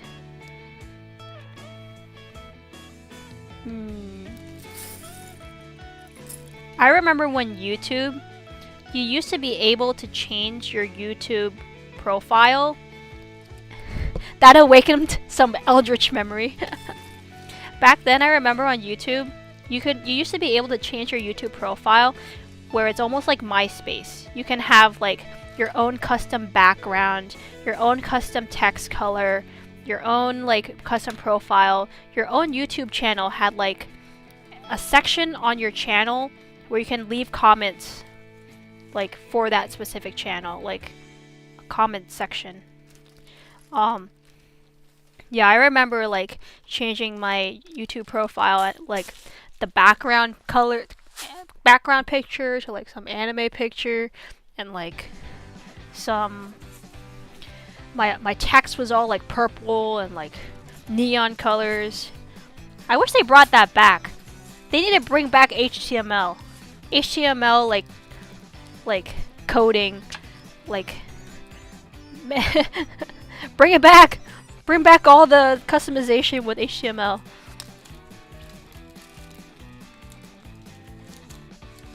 Let's see, 3 black screws. The dog's getting taller? Yes, the butt. You can see it's starting to curl. Oh wait, it's starting to curl. And then the coin's getting taller too. Coin's getting bigger. He grow.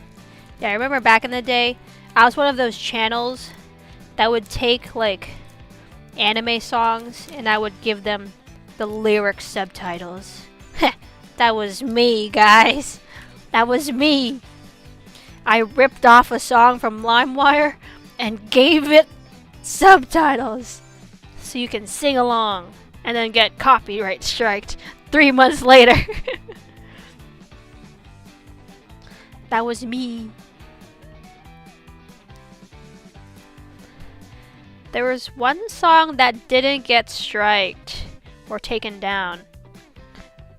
Back then, even like artists, like song artists, had their own like YouTube channel. And like I said before, this was back when you could still leave comments on their channel. So I was like, hey, I'm gonna post this song you made, and like I'm gonna put subtitles. Don't take me down, okay? And then like it never did. It was XX Holic ending song or opening song by Simo, and the song was Honey. It's called Honey, I think. Oh my god, but I took it down eventually, just cause like I wanted to reset my whole channel. But it got up to like 10k views before I took it down. Myself. I didn't take it down because they told me to take it down, but because I was a good Samaritan and took it down myself.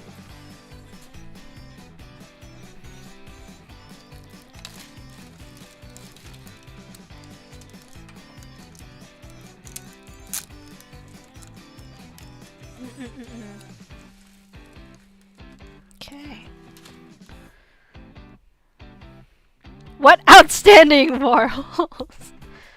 Hey, I mean, first of all, if I'm already using LimeWire, my morals are already gone, right?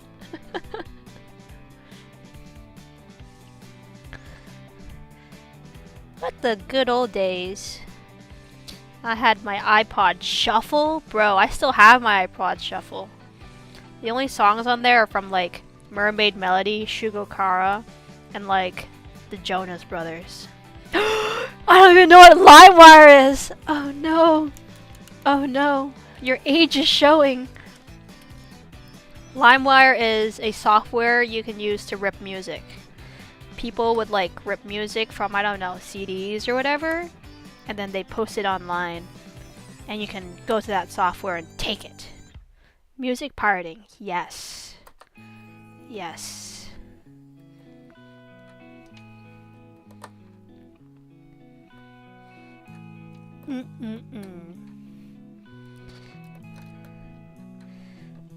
Music pirating is still well and alive, by the way.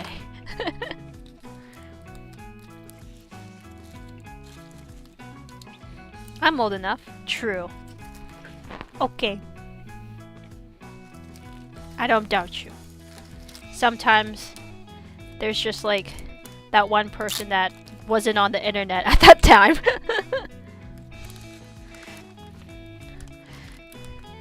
I don't even think my parents know about LimeWire. They were like super untech savvy.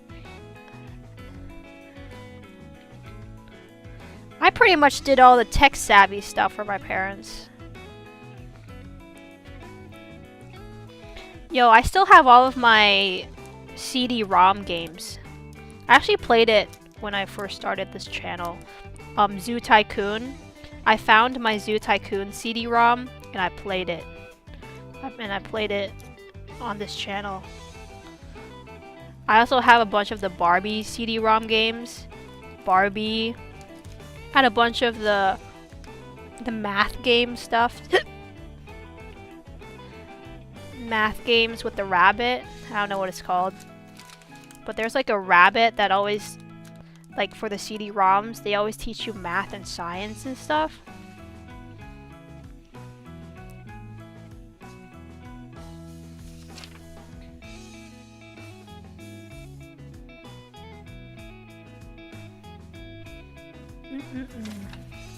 Let me make sure I have the right.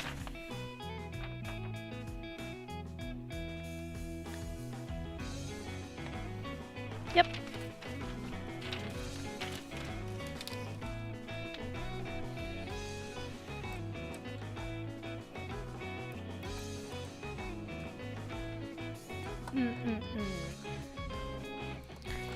What the good old days.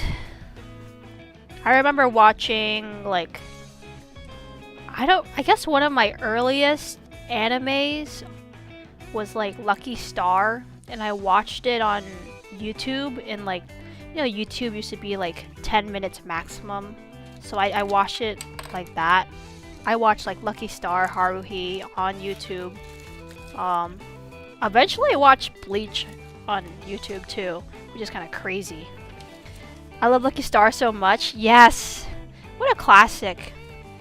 I watched like Azumanga Daioh on YouTube as well. Those are classic, like, funny little silly animes. You have so much Lucky Star stuff.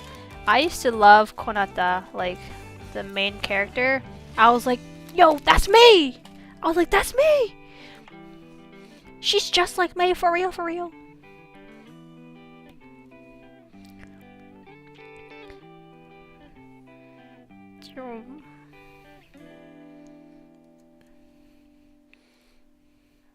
And then probably after that, yeah, I think I watched a lot of like Naruto on YouTube, and then eventually I found like those websites that would put up anime, like full episodes for you. I think the first anime I watched that was like full episodes was like Inuyasha. I watched a lot of Inuyasha.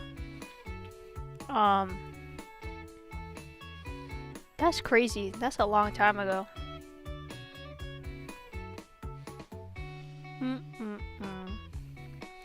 Good old days.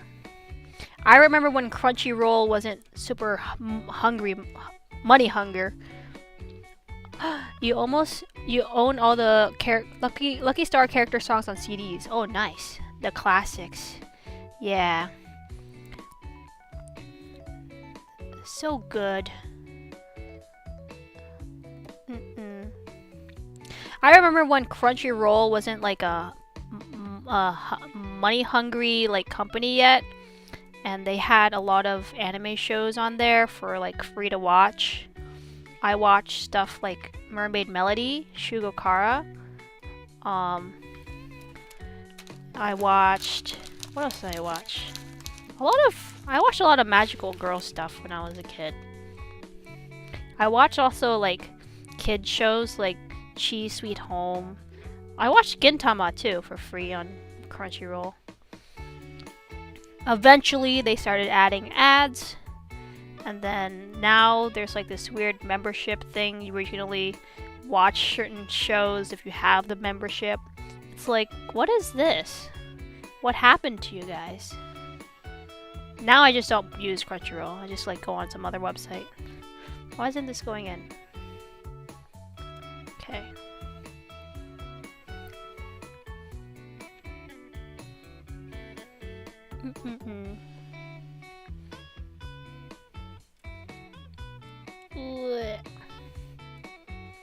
Oh, I remember I watched Chobits on YouTube too. I was definitely too young to watch Chobits. I basically converted to reading manga because of that. Me too. I converted to reading manga, one, because of that, and also like I felt like I was using my time better if I was reading. I love paying for 10 different subscriptions to watch shows and movies so much.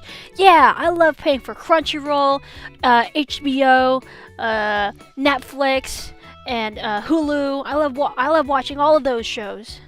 Yeah, that's why you just go to a website, just like a special website.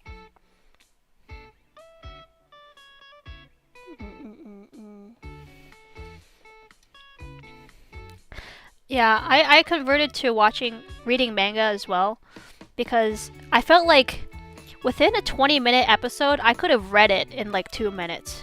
I'm a very like fast skimmer when it comes to manga, so whenever I was like busy, let's say back when I was still in school, I would be like, oh my god, I have so much stuff to do, but I really want to like entertain myself, but I don't want to spend like 3 hours watching anime. So then I would read the manga because it was faster. I could finish an episode worth in like skimming 3 minutes of a chapter, right? And plus the manga's always like more accurate to the author. So you don't have to wait as much. I feel like I'm going way too fast when I read manga. That happens too. Sometimes you read it too fast and then you finish and then you're like empty. You feel empty. Because I'm the type to binge read, especially for manga. Because let's say I used to be like I'm working throughout my whole Monday through Friday, right? But I really want to entertain myself and like get a series done. So I read it within like a day or two, but then I feel empty afterwards. I'm like, oh god, I just went through all the emotions in like a span of 12 hours. I think I messed up somewhere.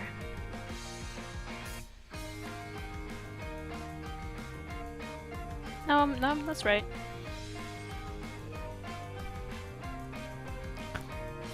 Like, if you've ever heard of Dorohedoro, I love that manga. And I binge read like all 200 chapters in like 2 days. 250 chapters in like 2 days. And I felt so empty afterwards. I was walking around like a broken man after going through all the blue period in a 12-hour span. I know exactly how you feel. I know exactly how you feel. I think nowadays, I just don't have the patience for anime. Like, of course, like, seeing it in action, in, like, the full animation, and with full music and OST is, like, a different experience.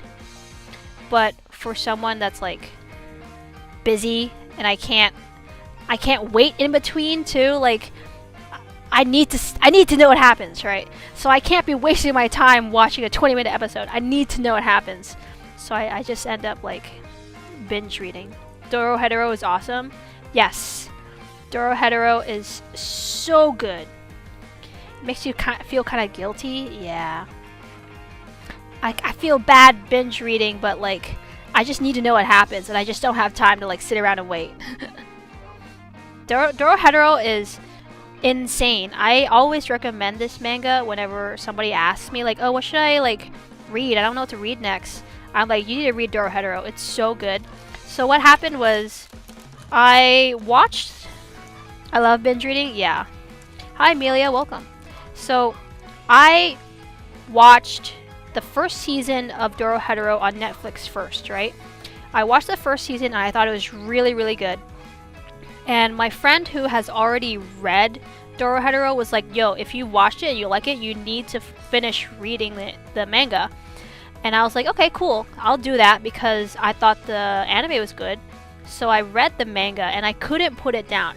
If you like the type of like thriller, like mystery / thriller, and a little bit of like gore, it's so good. I could not put down that manga at all. The art style is pretty cool. It's not like as gory. There's gore, but it's not like psychological, like torture or like assault or anything like that. It's just gore. But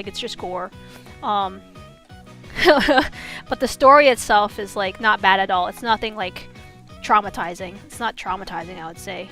Like if you took out the gore from like the manga, I mean it's still good.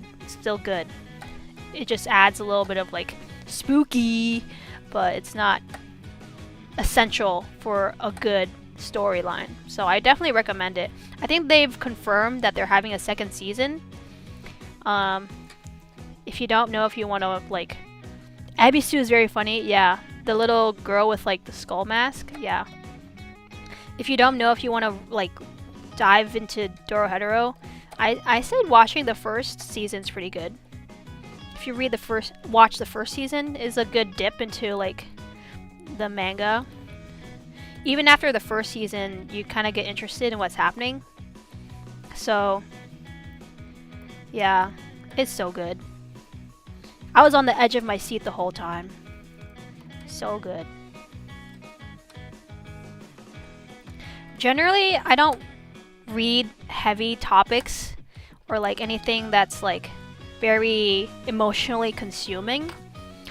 I like things very lighthearted, so oftentimes I'll be reading or watching things that are kind of like slice of life, romance, rom-coms, like kind of like easygoing shonens too.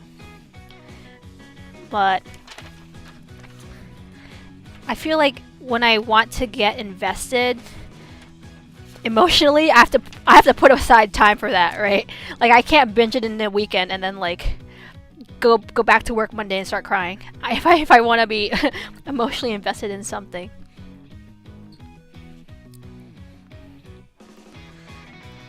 Let me drink my drink. You have to emotionally prep for the rough ones. Some of the rougher like animes / mangas.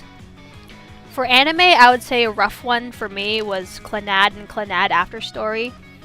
Something about After Story is so heartbreaking. Any story with like a father-daughter relationship gets me really hard. Kind of like in The Last of Us, the game as well. That gets me pretty hard too. I'm just like sad. Like, oh, that's so heartwarming, but also really sad. So, like, Clannad After Story or The Last of Us the game, they have those moments with the daughter and the father, and I'm like, oh, emotional damage.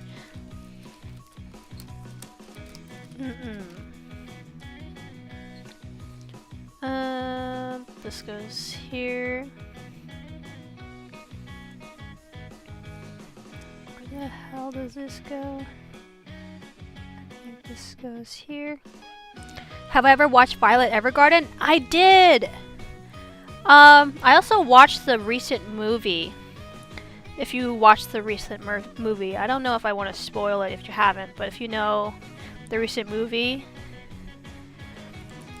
I'm like conflicted about the ending of that movie.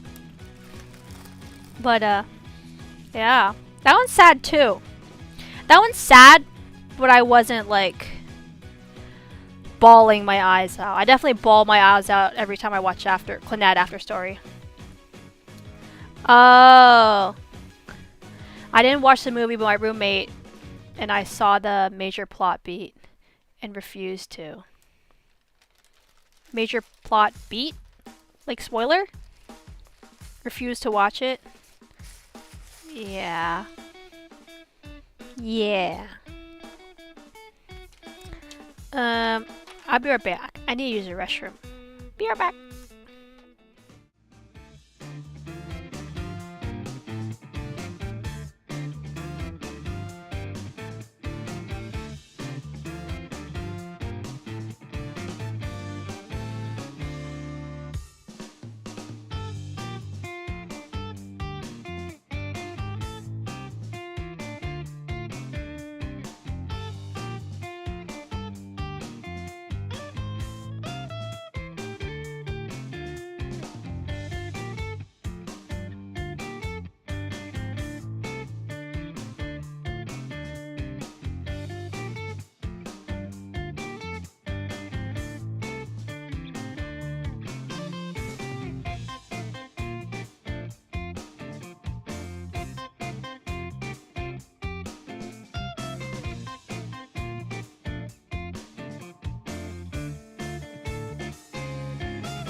Okay.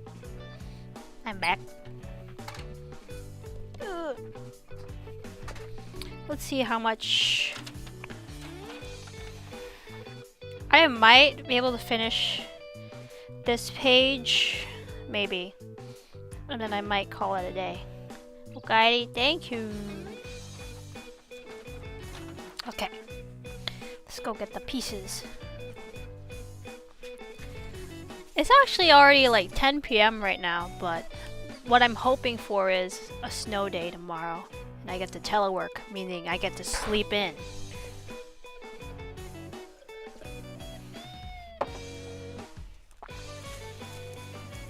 I'm sure it's not gonna take me... Actually, will it? I was like, it's not gonna take me 2 hours to finish the bottom half, but then I remember, oh yeah, that's the bottom half. It already took me 2 hours to finish this much. So, maybe not. I think I'll do like 1 or 2 more steps then. And I can call it. Thank you. I got this. Another anime that made me pretty much bawl out my eyes. It was an anime and also a manga. I watched and read both. It's called Orange. It's really good. Yeah. Orange is pretty good. That one's a little bit like dramatic. It's more like drama-ish than you feel like you've heard it? Yeah. So I can kind of give like a premise of it, but I think, yeah, there's like a premise to it. Like this girl starts receiving letters from the future that one of her close friends is going to commit suicide, basically. And she's like trying to live her timeline and trying to prevent this from happening. And of course there's more to it, but that's the basic gist of it. And it's like very touching, like type of like friendship and bringing together, and like how like you would never know what someone's going through type of thing. It's very good though.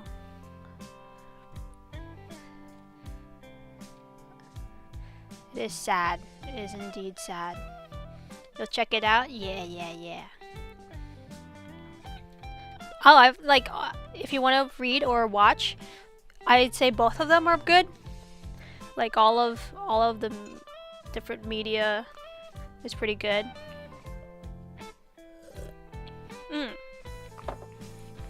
I think there's a live action as well. There's a live action as well, and I think Yamashita, what's his name? Kento?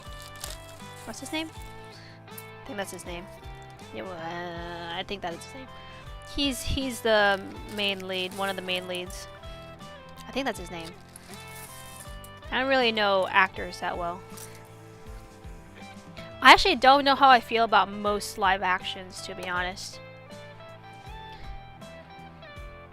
Some live actions are just like really corny.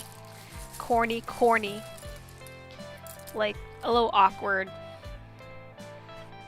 Maybe it's the type of acting to like try to mimic like the anime feel, but it just gives off of like weird, awkward acting instead.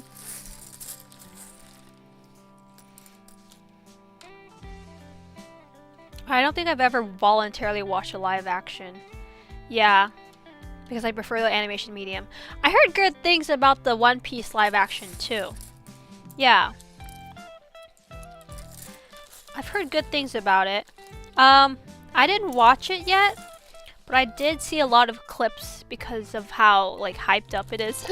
It's just like in every corner of media, so.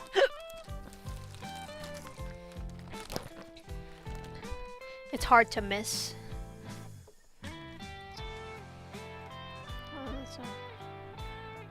1, 2, 3, 4, 5, 6. 1, 2, 3, 4, 5, 6.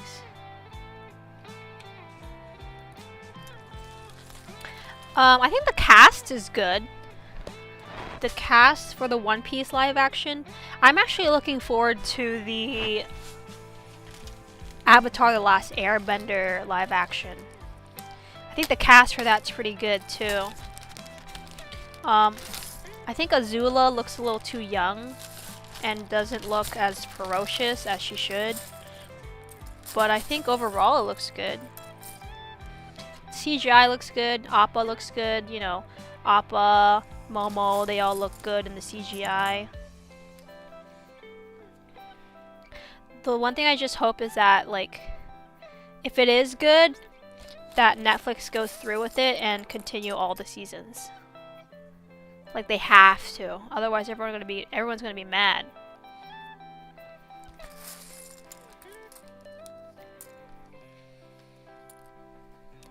It's like a problem with a lot of Netflix shows is they only get a few seasons and then Netflix drops the show sometimes.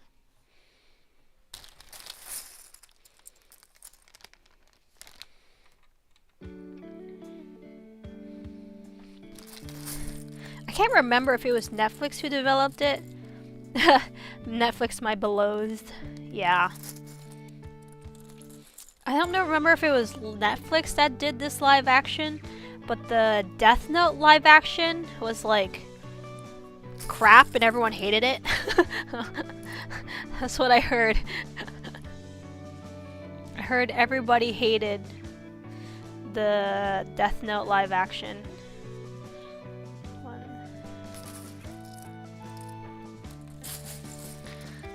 I never watched it, but people were mad that Yagami Light was was just acting like a weakling. just screaming and like a weirdo. I think that's what was the issue.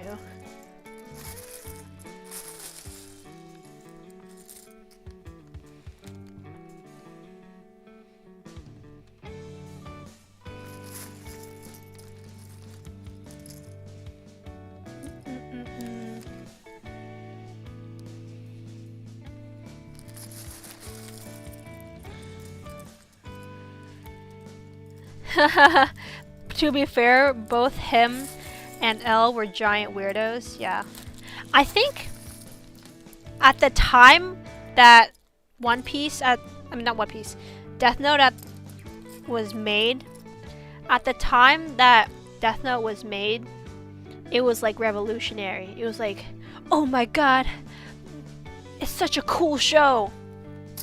But when you watch it now, after being desensitized by many anime shows, and you rewatch it now, you're like, this is kind of cringe, bro. Kind of cringe. I didn't watch it.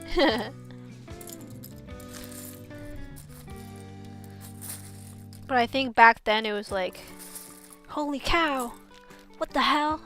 That's crazy.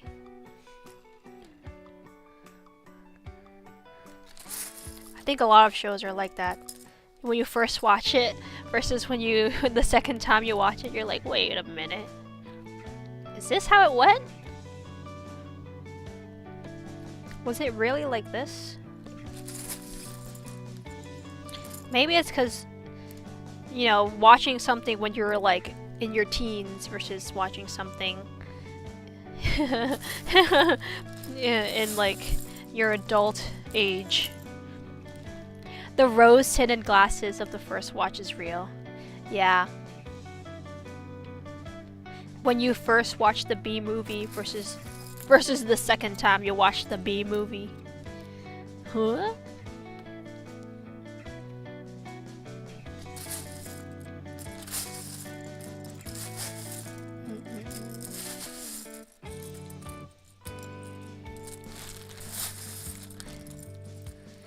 Maybe the reason why the B movie got so popular was how weird it was.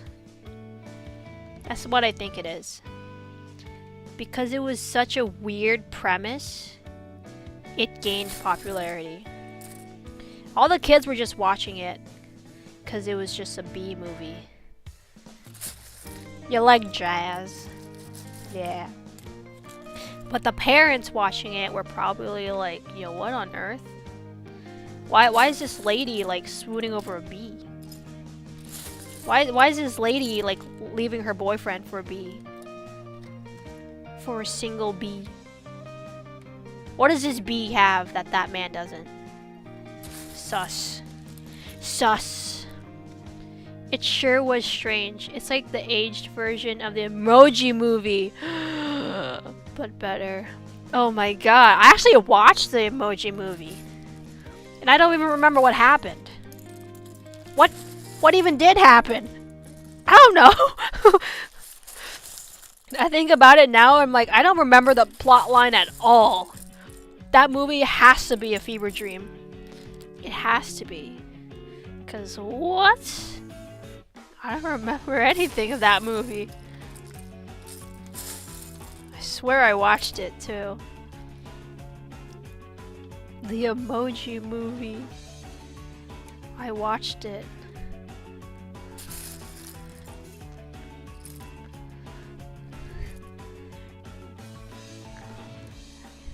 Wikipedia says it was the worst animated film, one of the worst animated films ever released. Oh my god. Honestly, that's probably accurate. It was very odd. It is very odd to have a movie about emojis.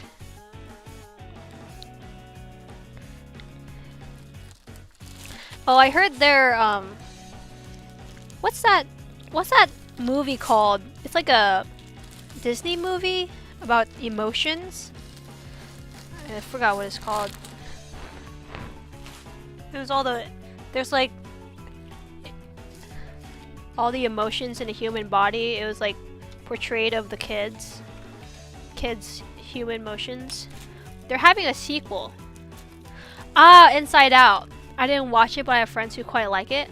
Yeah, they're having a sequel, and I watched like the trailer or something, and this sequel is about when the kid goes through puberty.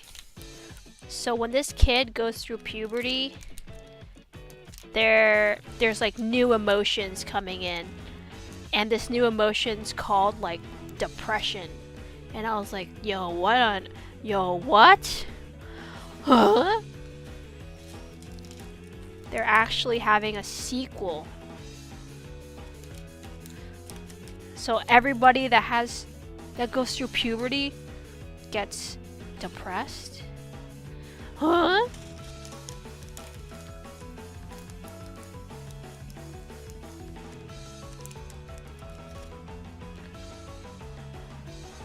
Not too far off, yo. Sometimes I just watch animated movies just to like see what's up, and some of them turned out pretty good. I actually liked Sing. Sing was pretty good. I think I watched the second movie too. I watched Encanto as well. Also pretty good.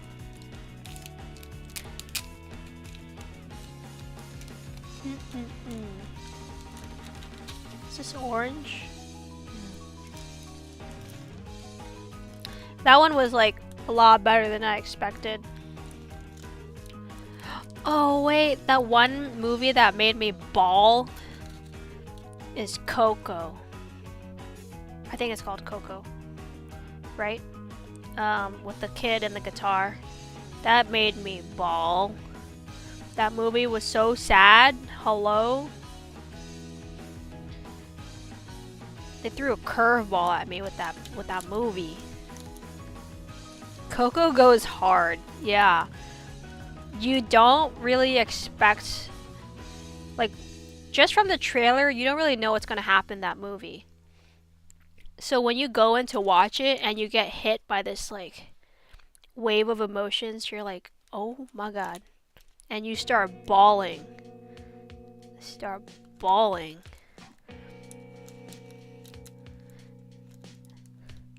Those types of movies, like about family and stuff, sometimes they're like really emotional. They did really good with Coco though. They did okay with Encanto as well. Encanto, you can kind of understand and feel it better if you're like from like an immigrant household. You kind of feel that, because like Encanto kind of touches on topics about like expectations and all that. But the thing that like didn't make it fully complete was that even towards the end, I feel like the grandma didn't really have any remorse for how she treated the main character. Not really spoilers, but it's just how like I felt like it could have been a little bit better if you want to really hit the theme, the message home, right? Okay. I need the white screws. Where are they at? I need the long white screw here.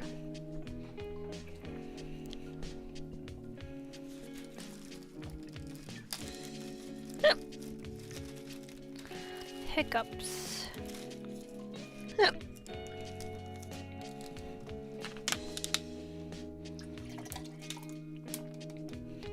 Give him my drink.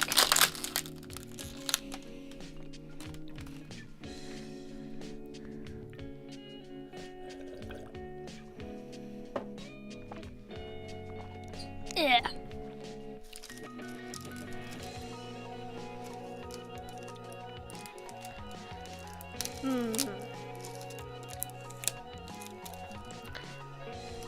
Man, I love animated movies.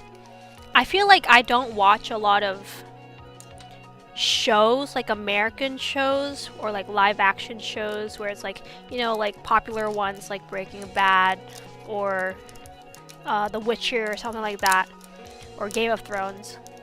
Whenever I go to Netflix, I just like purposefully seek out animation shows or animated movies.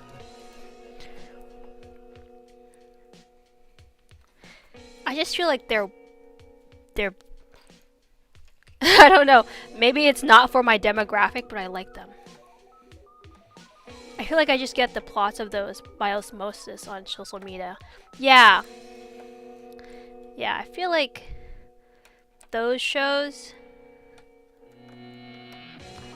oftentimes they don't even feel like they would make me feel very interested in the first place. But oh, I did read Game of Thrones though before they made the show and it became cool. Yo, you were the OG. You were the OG.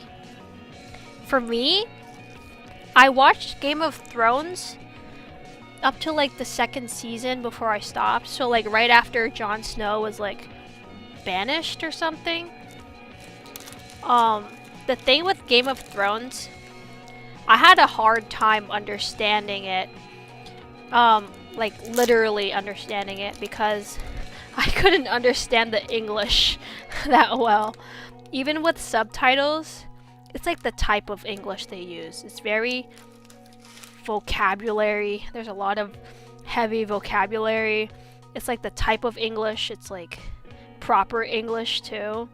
I like had trouble like what do you mean by that? Yeah, old English. Exactly. And there's a lot of politics that goes into Game of Thrones, right? It was also hard to understand that. We seeketh the wall. There's a lot of like English and politics that goes into it that I never grasped just because I had very little knowledge of the language. Like, I didn't know what bastard meant. Like, I thought it was just like bastard as in like a curse word, but it's more than that, right? It's also like you're the son or the child of like a mistress or something. It's things like those, which like if you know what it means, you know what it means. But if you've never encountered a word like that before, you're like, what? What's that? Huh? Question mark, question mark. That was me the whole time watching Game of Thrones. I was just like, what does that mean? What does that mean?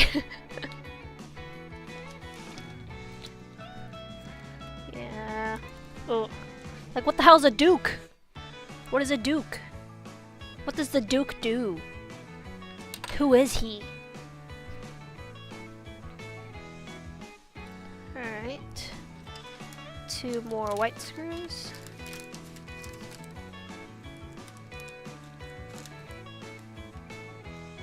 What is he dookie? Does the duke make a dookie? Question mark. Why else would he be called a duke if he's not gonna do the dookie?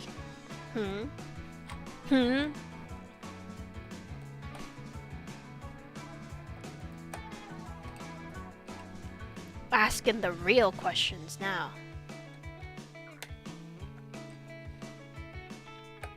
There was a recent show I watched though. It's called Shadow and Bones. It was also developed after a trilogy, I think. It was really good.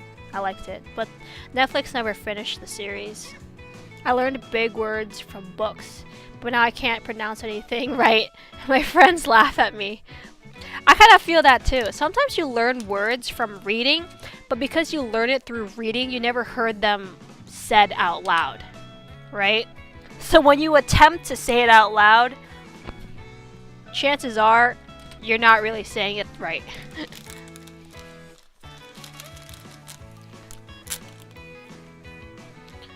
What do I need? Brown brown ones. RIP 3rd season of Shadow and Bone. Yo, I was just thinking about that. It was really good. It was really good. Oh man. I hope it gets picked up by some other show company. Hopefully. Its chances are kind of slim, but it was good. It kind of when my friend first explained to me the plot of Shadow and Bones, I was like, "Yo, this is Avatar: The Last Airbender. Hello? So you're telling me these people can control the elements? You mean like Avatar: The Last Airbender? And there's like an evil looming over the country, and you need that one person to unite the country back together again? Wait, that sounds like Avatar: The Last Airbender." But it's a little bit different, a little different than that. But that's what my friend, just like Avatar: The Last Airbender for real. That's how I've interpreted it the first time I heard about it. My friend was like, "Yeah, basically it's the Russian version of Avatar: The Last Airbender," and I was like, "Oh." And I watched it and it was good. I like it.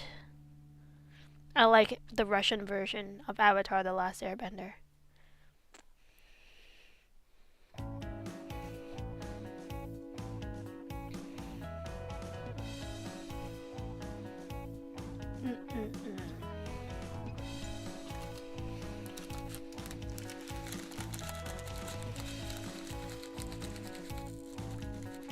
There's actually still a lot of like anime by Netflix that Netflix not adapted but produced, that I still haven't watched yet.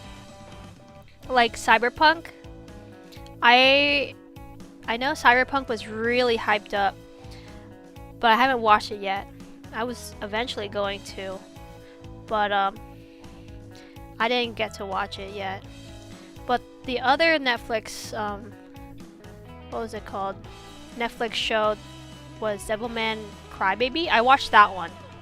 It was good, but it was a little abstract and weird for my tastes. It was a little too much, a little too abstract for me to like. But it was good. It's just like kind of weird. It was a little. It was weird. I heard great things about Cyberpunk. I heard great things about it too. So eventually I'll have to get around to it and watch it.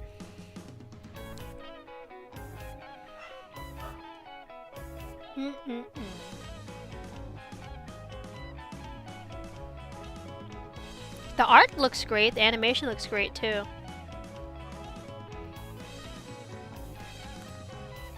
I didn't even know they were gonna make an anime about Cyberpunk. I thought it was just a game. It's more than just a game now.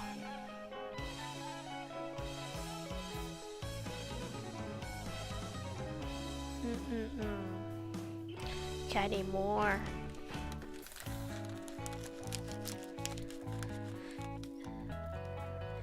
Oh, I really like that one song, even though the comments section spoiled the entire series. Oh no! Oh. Yeah. Be careful reading comments. I say I'm immune to like spoilers. I just think that if I know what happens, I don't think it would ruin the experience if it was a good, well thought out story and animation, along with like all the music and all that. Sometimes I'm the type of person to look up what happens at the end too, just so that I can give myself less anxiety as I'm reading or watching something. Sometimes you're like on the edge of your seat so much. You're like, I need to know what happens. I need to know what happens.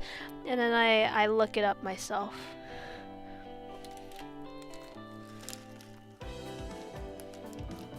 Oh, I think there's some series that actually get better with spoilers. Like it gives you a sense of dread. Yeah. Like you're waiting for something bad to happen. That's true too.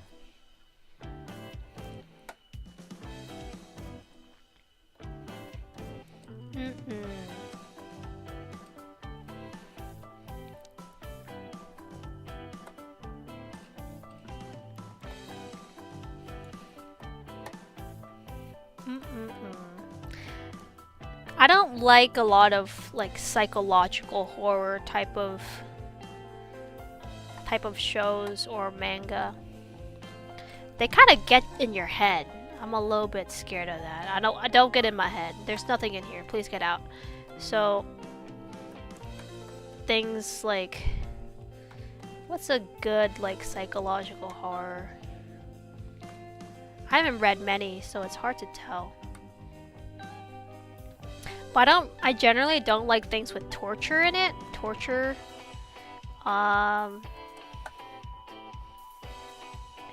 Anything with like assault in it, I'd kind of skip immediately as well. I like zombies. Zombies. I like them, but I need someone else to be around. Otherwise, I start seeing dark figures afterward. There's a zombie, was it zombie or vampire one? Anime I watched back in the day called Shiki. I like that one. That one is like spooky. Oh, you know what? Higurashi, any of the Higurashi shows, I can't handle them. Like, there's one torture scene that stuck in my head forever, and it's the one where she's like taking off, like flying off the nails of this one girl, and that like freaked me out. I was like, yo, that's worse than just like getting beheaded. Like, dude, I can't watch that. I don't really like torture scenes like that. Oh yeah, that's not it. Yeah. Ooh. It was like with pliers and stuff too, and I was like, nope, nope, nope, nope, nope. Ouch, ouch, ouch, ouch, ouch. That's... I don't know. You know why? You know why those suck? Is because you know how it feels, right? If you ever like accidentally lifted your nail a little too hard or accidentally pushed it in a little too much, you know how that feels. So when you see it through the screen, you're like, fuck no. Like, obviously you're not gonna know how it feels to get beheaded. You're not gonna know how it feels to like get stabbed sometimes, you know? But when you see like someone's nail getting plied off, you're like, oh my god. You can kind of imagine what it's like, and you're like, nope, nope, nope, nope, nope, nope, nope, nope, nope. A little too close to home. Yeah, a little too much. Yo, look, his tail. It's curling. It's almost there. And look, his belly's forming. We've got the new Shiba bowl. Put your chips in here. It's coming all together. Put your chips in here, your nachos. I'm gonna do like two more steps.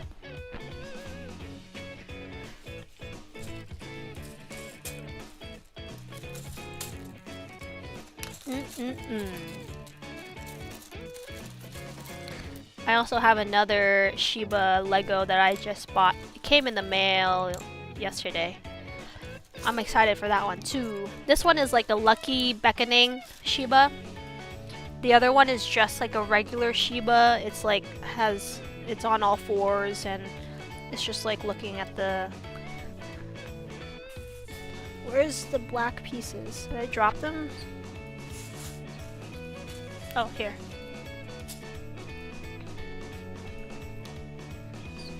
It's all coming together.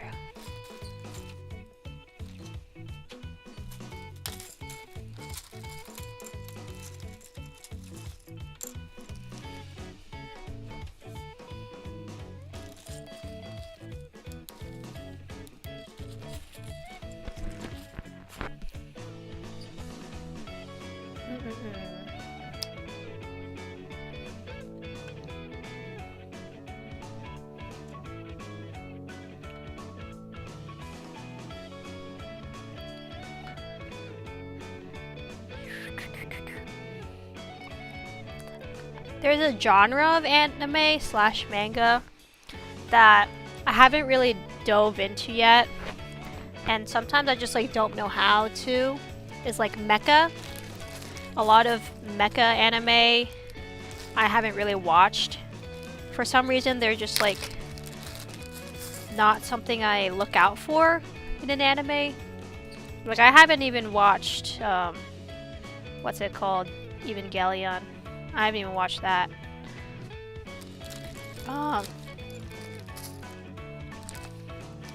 The only, I guess you'd call it mecha anime I watched was this one called Inuyashiki.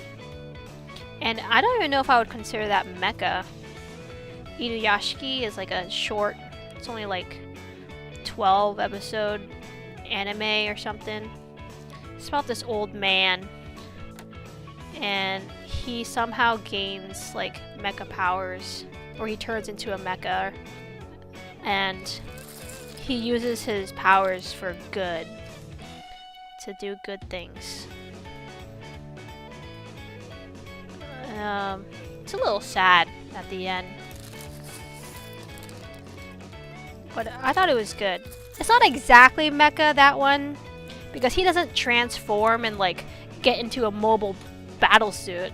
That's what I kind of think of when I think of mecha, is like they get into this battle suit and they control a bigger mecha, like a bigger robot. I'm not big into mecha stuff, but I feel like I could get into it. Yeah. I feel like a lot of the mecha animes slash manga is very serious. Like they're very serious type of shows, and for some reason because I have this perception that they're very serious, I can't get into it because I want something a little more lighthearted, like shonen. Usually those shows are not shonen, they're like more adult. I forgot what they're called, seinen. So often I try not to look out for them.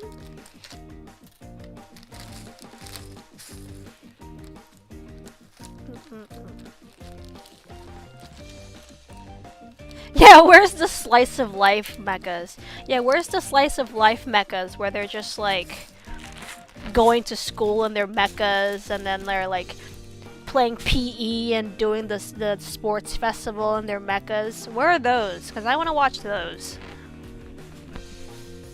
Where's the beach episode with the mechas? I kind of want to see the beach episode. Where are they at?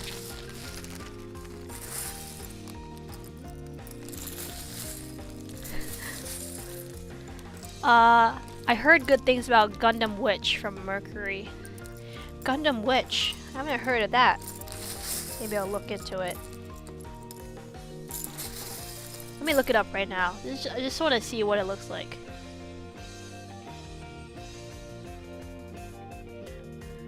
Gundam Witch from Mercury. Oh, the art's... This is kind of cute. The characters are kind of cute. It's like a schoolgirl Gundam vibes. Huh. Looks cute. I might look into it. Alright, what am I doing? Looking for the 1x1s. Which are super hard to find.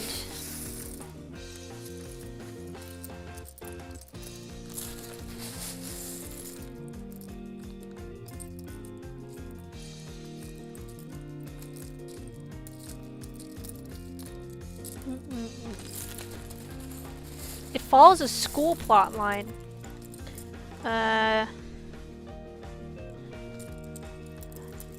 Well, unless their school makes them go out and like fight monsters for the country.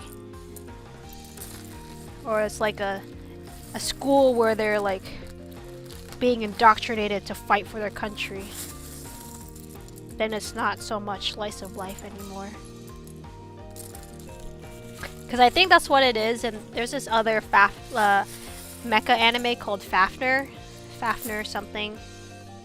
But it's they go to school, and then once they're out of school, they become soldiers, and then it's like, oh, that's dark. They gotta fight for their country right after graduating.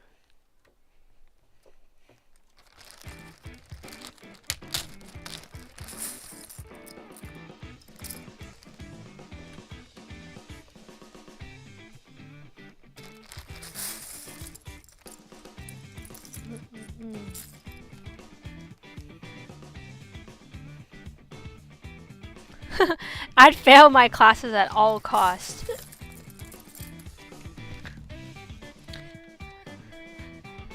I think in most Gundam ones, they're fighting other mechas, for like, from other countries, or slash like, groups. But in this Fafnir one, they're like fighting aliens. And it gets kind of gruesome. When are we gonna fight aliens, huh? That's what I want to know. When are we gonna have our own Gundam? When are we gonna have our own Gundam, Space Force? I thought we were trying to get a Space Force. We're gonna go to Mars, and then we're gonna make our own Space Force, but we need to get the suit. Yeah, I'm gonna get in the suit.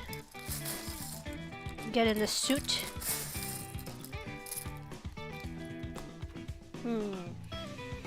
You know what? Sometimes I think, that's it.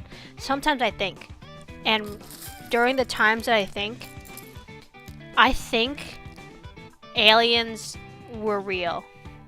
You know? Or are real. That's tough. Sometimes I think, right? And then I'm like, but the pyramid. How did they get the pyramid built? I think about, wait, how did they get the Mayan pyramid built? How did they get the Egyptian pyramid built? And then I think even harder, and I'm like, there's no way a human could carry a brick like that. Tinfoil hat moment. It really all comes together at 2 a.m., right? I'm like, wait a minute. This isn't making sense. And then I start to think even harder. I'm like, wait a minute. But how come all religions have this one person? But what if that one person is an alien, but they're just a shapeshifter? And then I think a little too hard. I start to think that, like, wait, well, what about the crop circles? But the crop circles. It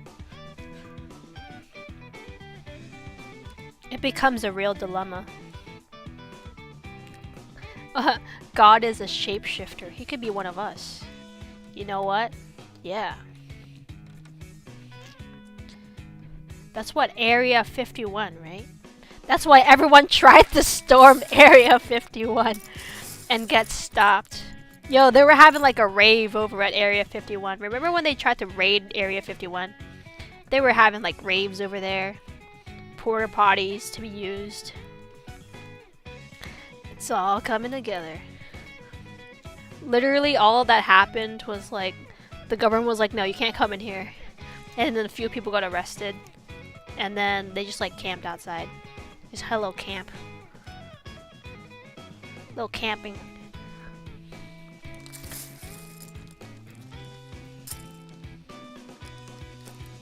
What a wild time that was. That was a time when people actually used Facebook. People actually used Facebook to gather people together. Like, what? I can't believe that was all planned on Facebook. That's a bruh moment.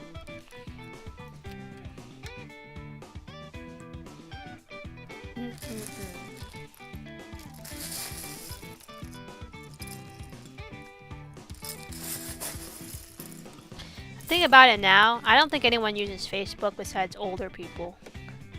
And then like people who sell and buy stuff on Facebook Marketplace. Zuckerberg needs to up his game, man. Bring back MySpace. I never got a chance to use MySpace. I was too suckish at the HTMLs. I didn't know how to do anything. I was literally a child. I literally could not use my hands. I literally could not read. Oh, to have a little theme song to play on my profile. Yo, that was me on Tumblr though. I did use the Tumblrs.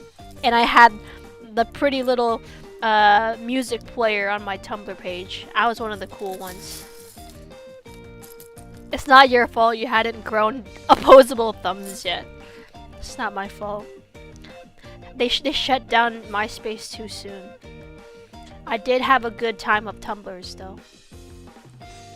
Still looking like the Animal Crossing balls.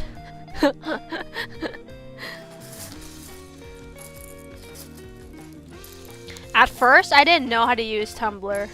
I was like, how do you like reply to someone? I didn't know how to use it. I mostly use Tumblr to look like art and like stuff from fandoms and stuff, just to like see people's commentary and artwork. Eventually I found out how to add music and change your profile and like make it look cute and cool and stuff like that. Eventually I learned the HTML copy and paste stuff.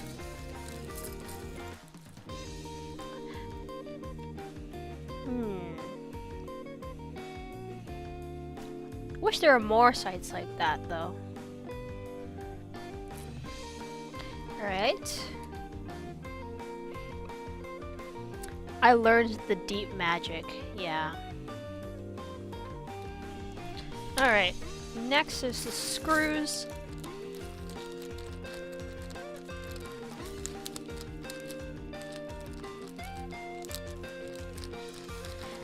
Except Tumblr wasn't like a social media though. Like I didn't use Tumblr like I use like, let's say Twitter or like Instagram.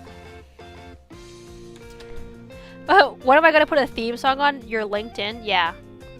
Yeah, how else is your employer supposed to like connect with you and build a bond with you? You need to put your music tastes on there.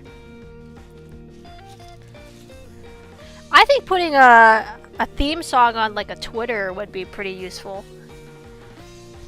Imagine if you opened your Twitter account and you can like customize what people see when they look at your page. I think that'd be pretty cool though. If I put a theme song on my Twitter, it'd probably just be dogs barking. And then no one would ever want to open my Twitter. Ever. 1. Just as planned. 2, 3.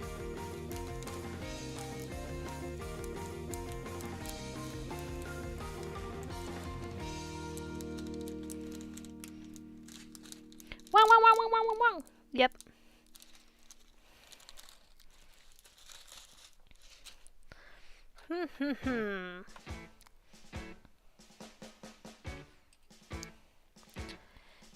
Yeah, but I feel like there could be a lot more to customize besides just like your banner and profile picture. If you could change like the background image of your page, maybe the font and the font color, you know, I feel like that would add a little bit more personality. Okay.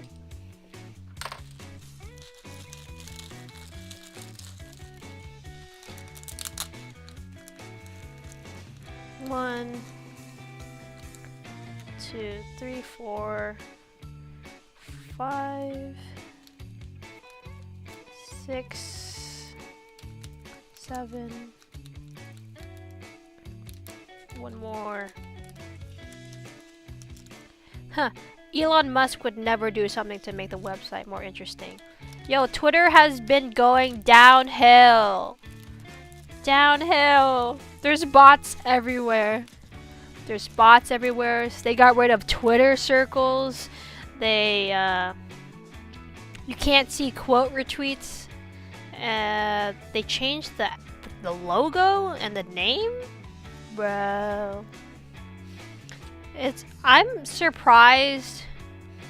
I guess because people don't like change, right? So they stay still on Twitter because they still have a lot of people using it, a lot of people following. There's no need to like get a new social media. I think more than 50% of my followers are bots. I always get those like Elon Musk like X bots that are just like the profile picture is just X and then they tag you into something. But literally, I think it's going downhill. Cause remember, I don't know if you know Threads, Instagram, or Mark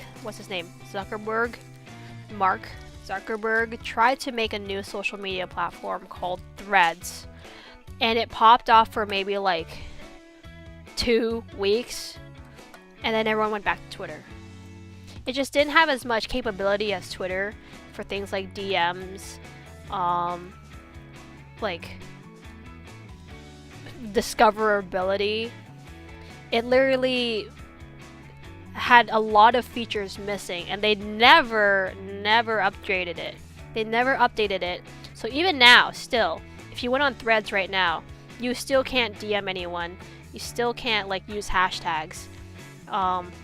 Like they bombed it. They could have done something with that software / app, but they didn't.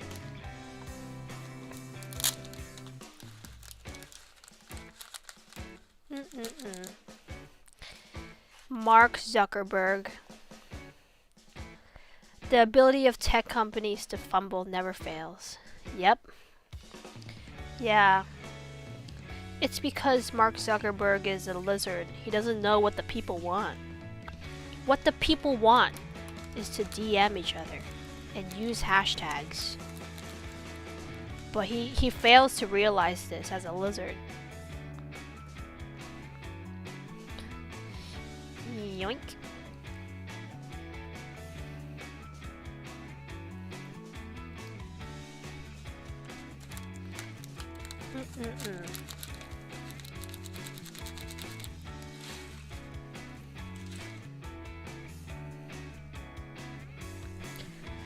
Like, I think Instagram's okay, but it's not really, I don't know, like, it's not as interactive as Twitter to directly reply and like post random stuff without even having a picture in it. Like, Instagram really is for like videos and pictures only. Twitter, you can post whatever you want. Videos, pictures, status updates. Oh yeah, you have the Japanese bots too. I get the Japanese bots too. I always get the Japanese bots that like go into your DM and they're like, you got line? Add me on line. Take a line, yattaru, and then like they're like, add me online and then pay me $500 to like like give you a boost on your Instagram or whatever. And I also get like the Japanese bots that are like in their description or their name, they're like, I'm a size D cup, and then it's like, oh, there's a lot more of those bots from the Japan side than the US side for some reason.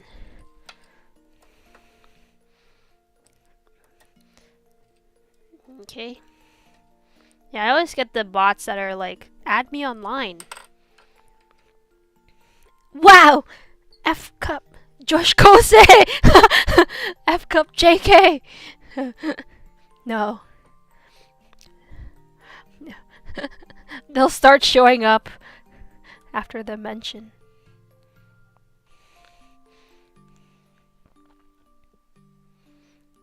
Yeah, and there's always like the graphic designer bots. There's been less of them. I've seen less of the graphic design art bots. But there's still a lot of like the random X bots that add you. I think those are the annoying ones. Because they don't even add you. They just tag you into something random and you always get the notification.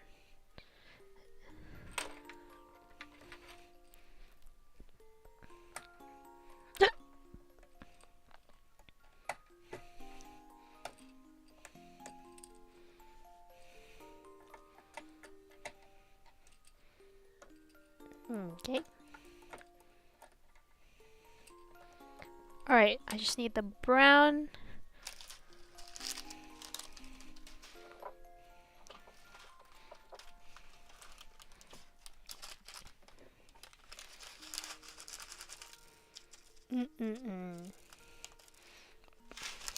Everybody's playing Pal World.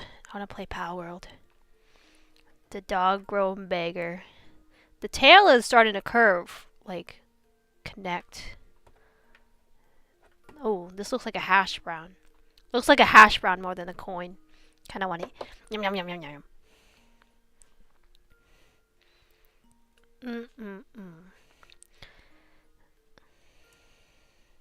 Pal World isn't even out in America until the tomorrow, actually. Ooh.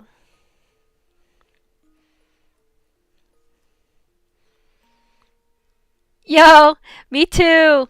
I only unironically got influenced by streams. Yeah, me too. $30? I thought it'd be more expensive than $30. But $30 isn't that bad, actually. I actually played Ark, like the dinosaur game, but that one takes too much space. It takes like 200 gigs, and it's really hard to play by yourself. Oh no, I dropped one. I dropped a screw in here. I watched Crimson Ruse play it first. I think he was one of the first streamers to like... Yeah, Pal World actually looks good. Like, it looks really fun. I saw Crimson Ruse play it first, and I was like, wait, this is like looks really good. It's actually interesting. It has all the crafting stuff that I like, and they have Pokemon / pals, which I also like having in like my games. It was like unironically looking really good.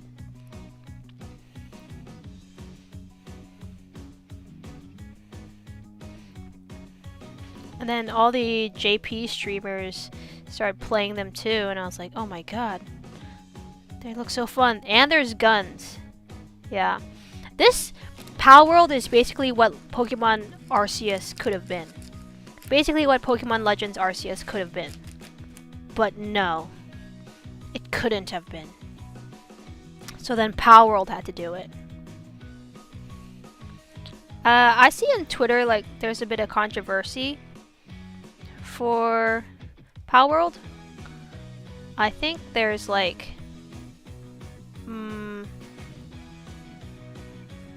I think like the character designs for some of them. I'm okay with them ripping off Pokemon if it makes Game Freak start working for it. Honestly, you're right. That's what I was thinking too. Yeah. Yeah. The Pokemon designers already got paid. Yeah.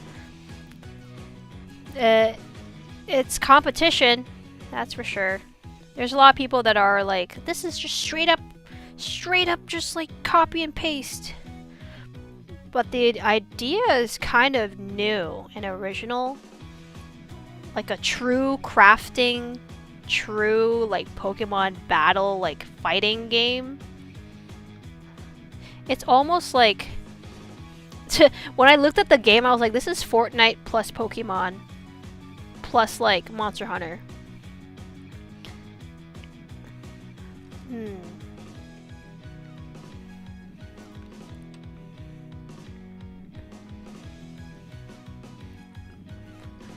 But like yeah, if Pokemon's gonna complain, they need to up their game. I love that you can just pick up a Pokemon and just start firing. Yeah. You can just ba ba ba ba ba ba ba ba. I was watching Shinri and he was using a squirrel as a submachine gun. That's so funny. I like how you can have mounts. Like you can just mount any of the like horse looking pals too. It's very... The one thing that Pokemon sometimes lacks is like the interactions, like true world, like free world interactions with your Pokemon. I mean, Scarlet Violet kind of touched up on it, but in Power World, you can literally just like toss all your pals and they can just free range work with you, craft with you, and it looks really good. The integration of the pals into the world looks really good. Yeah, that as well. The world actually looks full. Like it looks well made and full of life. When I was playing Arceus, it kind of felt barren and the world looks a little bit flat. I'm not sure if that's just because of like, you know, lack of graphics. Like it just had the flat world but like no shrubbery or no good shaders or anything. But Power World looks really fleshed out in that sense of the world.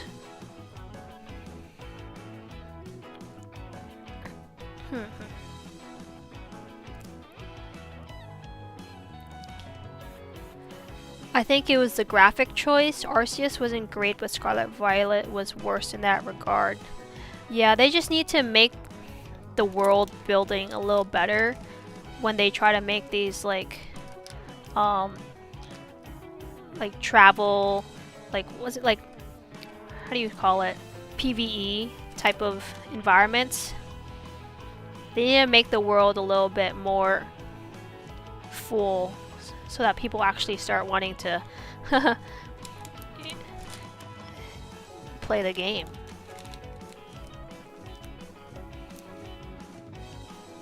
Like Arceus was very innovative for Nintendo, I would say. It's like a new first of its kind for Pokemon, but could have been a little more. If they were gonna go for it, they should have gone all out for it. If they were gonna make something innovative and new, they should have gone all out for it. It just could have been a little more. Oh my god, why isn't this screw? Hello, welcome! I forgot your name in Korean. I forgot your name.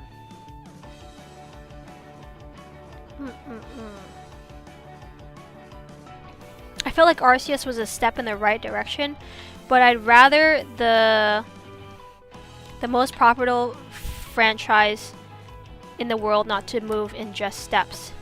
See, that's the difference between, like, for example, Legend of Zelda versus Pokemon, right?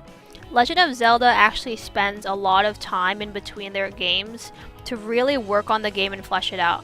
Between Tears of the Kingdom and Breath of the Wild, between those two games has been a very long time, but you can visually see like the amount of effort to flesh out this game to make it look really, really good. But for Pokemon, it's like every 2 years there's something new, and then there's like 2 DLCs to go along with it. Like, please just spend a little more time just to make something really good. But it's because they know Pokemon makes them a lot of money. So even if they don't spend too much, they know they will get people to buy it.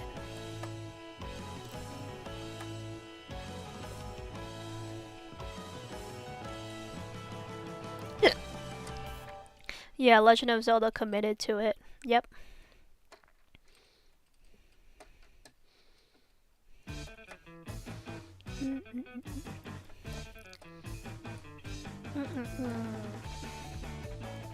Look at this. I think we made it. I wonder how far. Let me see. It's also because their market is kids and their parents. So much of their revenue is in merchandising from the seasonal show. Yeah. They make the anime, the show, and then they advertise using the show. And then when the new game come out, kids are already wanting to play the game because they already watched the show.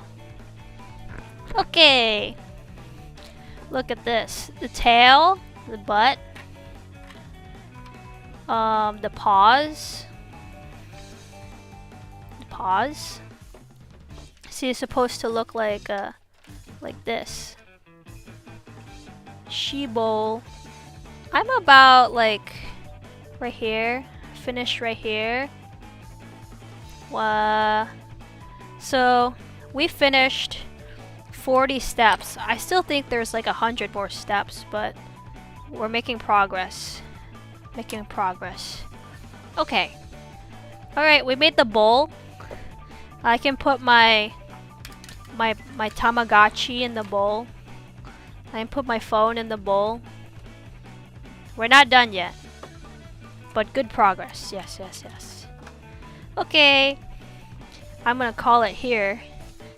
Depending on tomorrow, if I telework, I'll try again. Okay. Thank you. Thank you for coming. Thank you for coming. Thumbs up. Thumbs up. Okay. See you next time. Bye bye.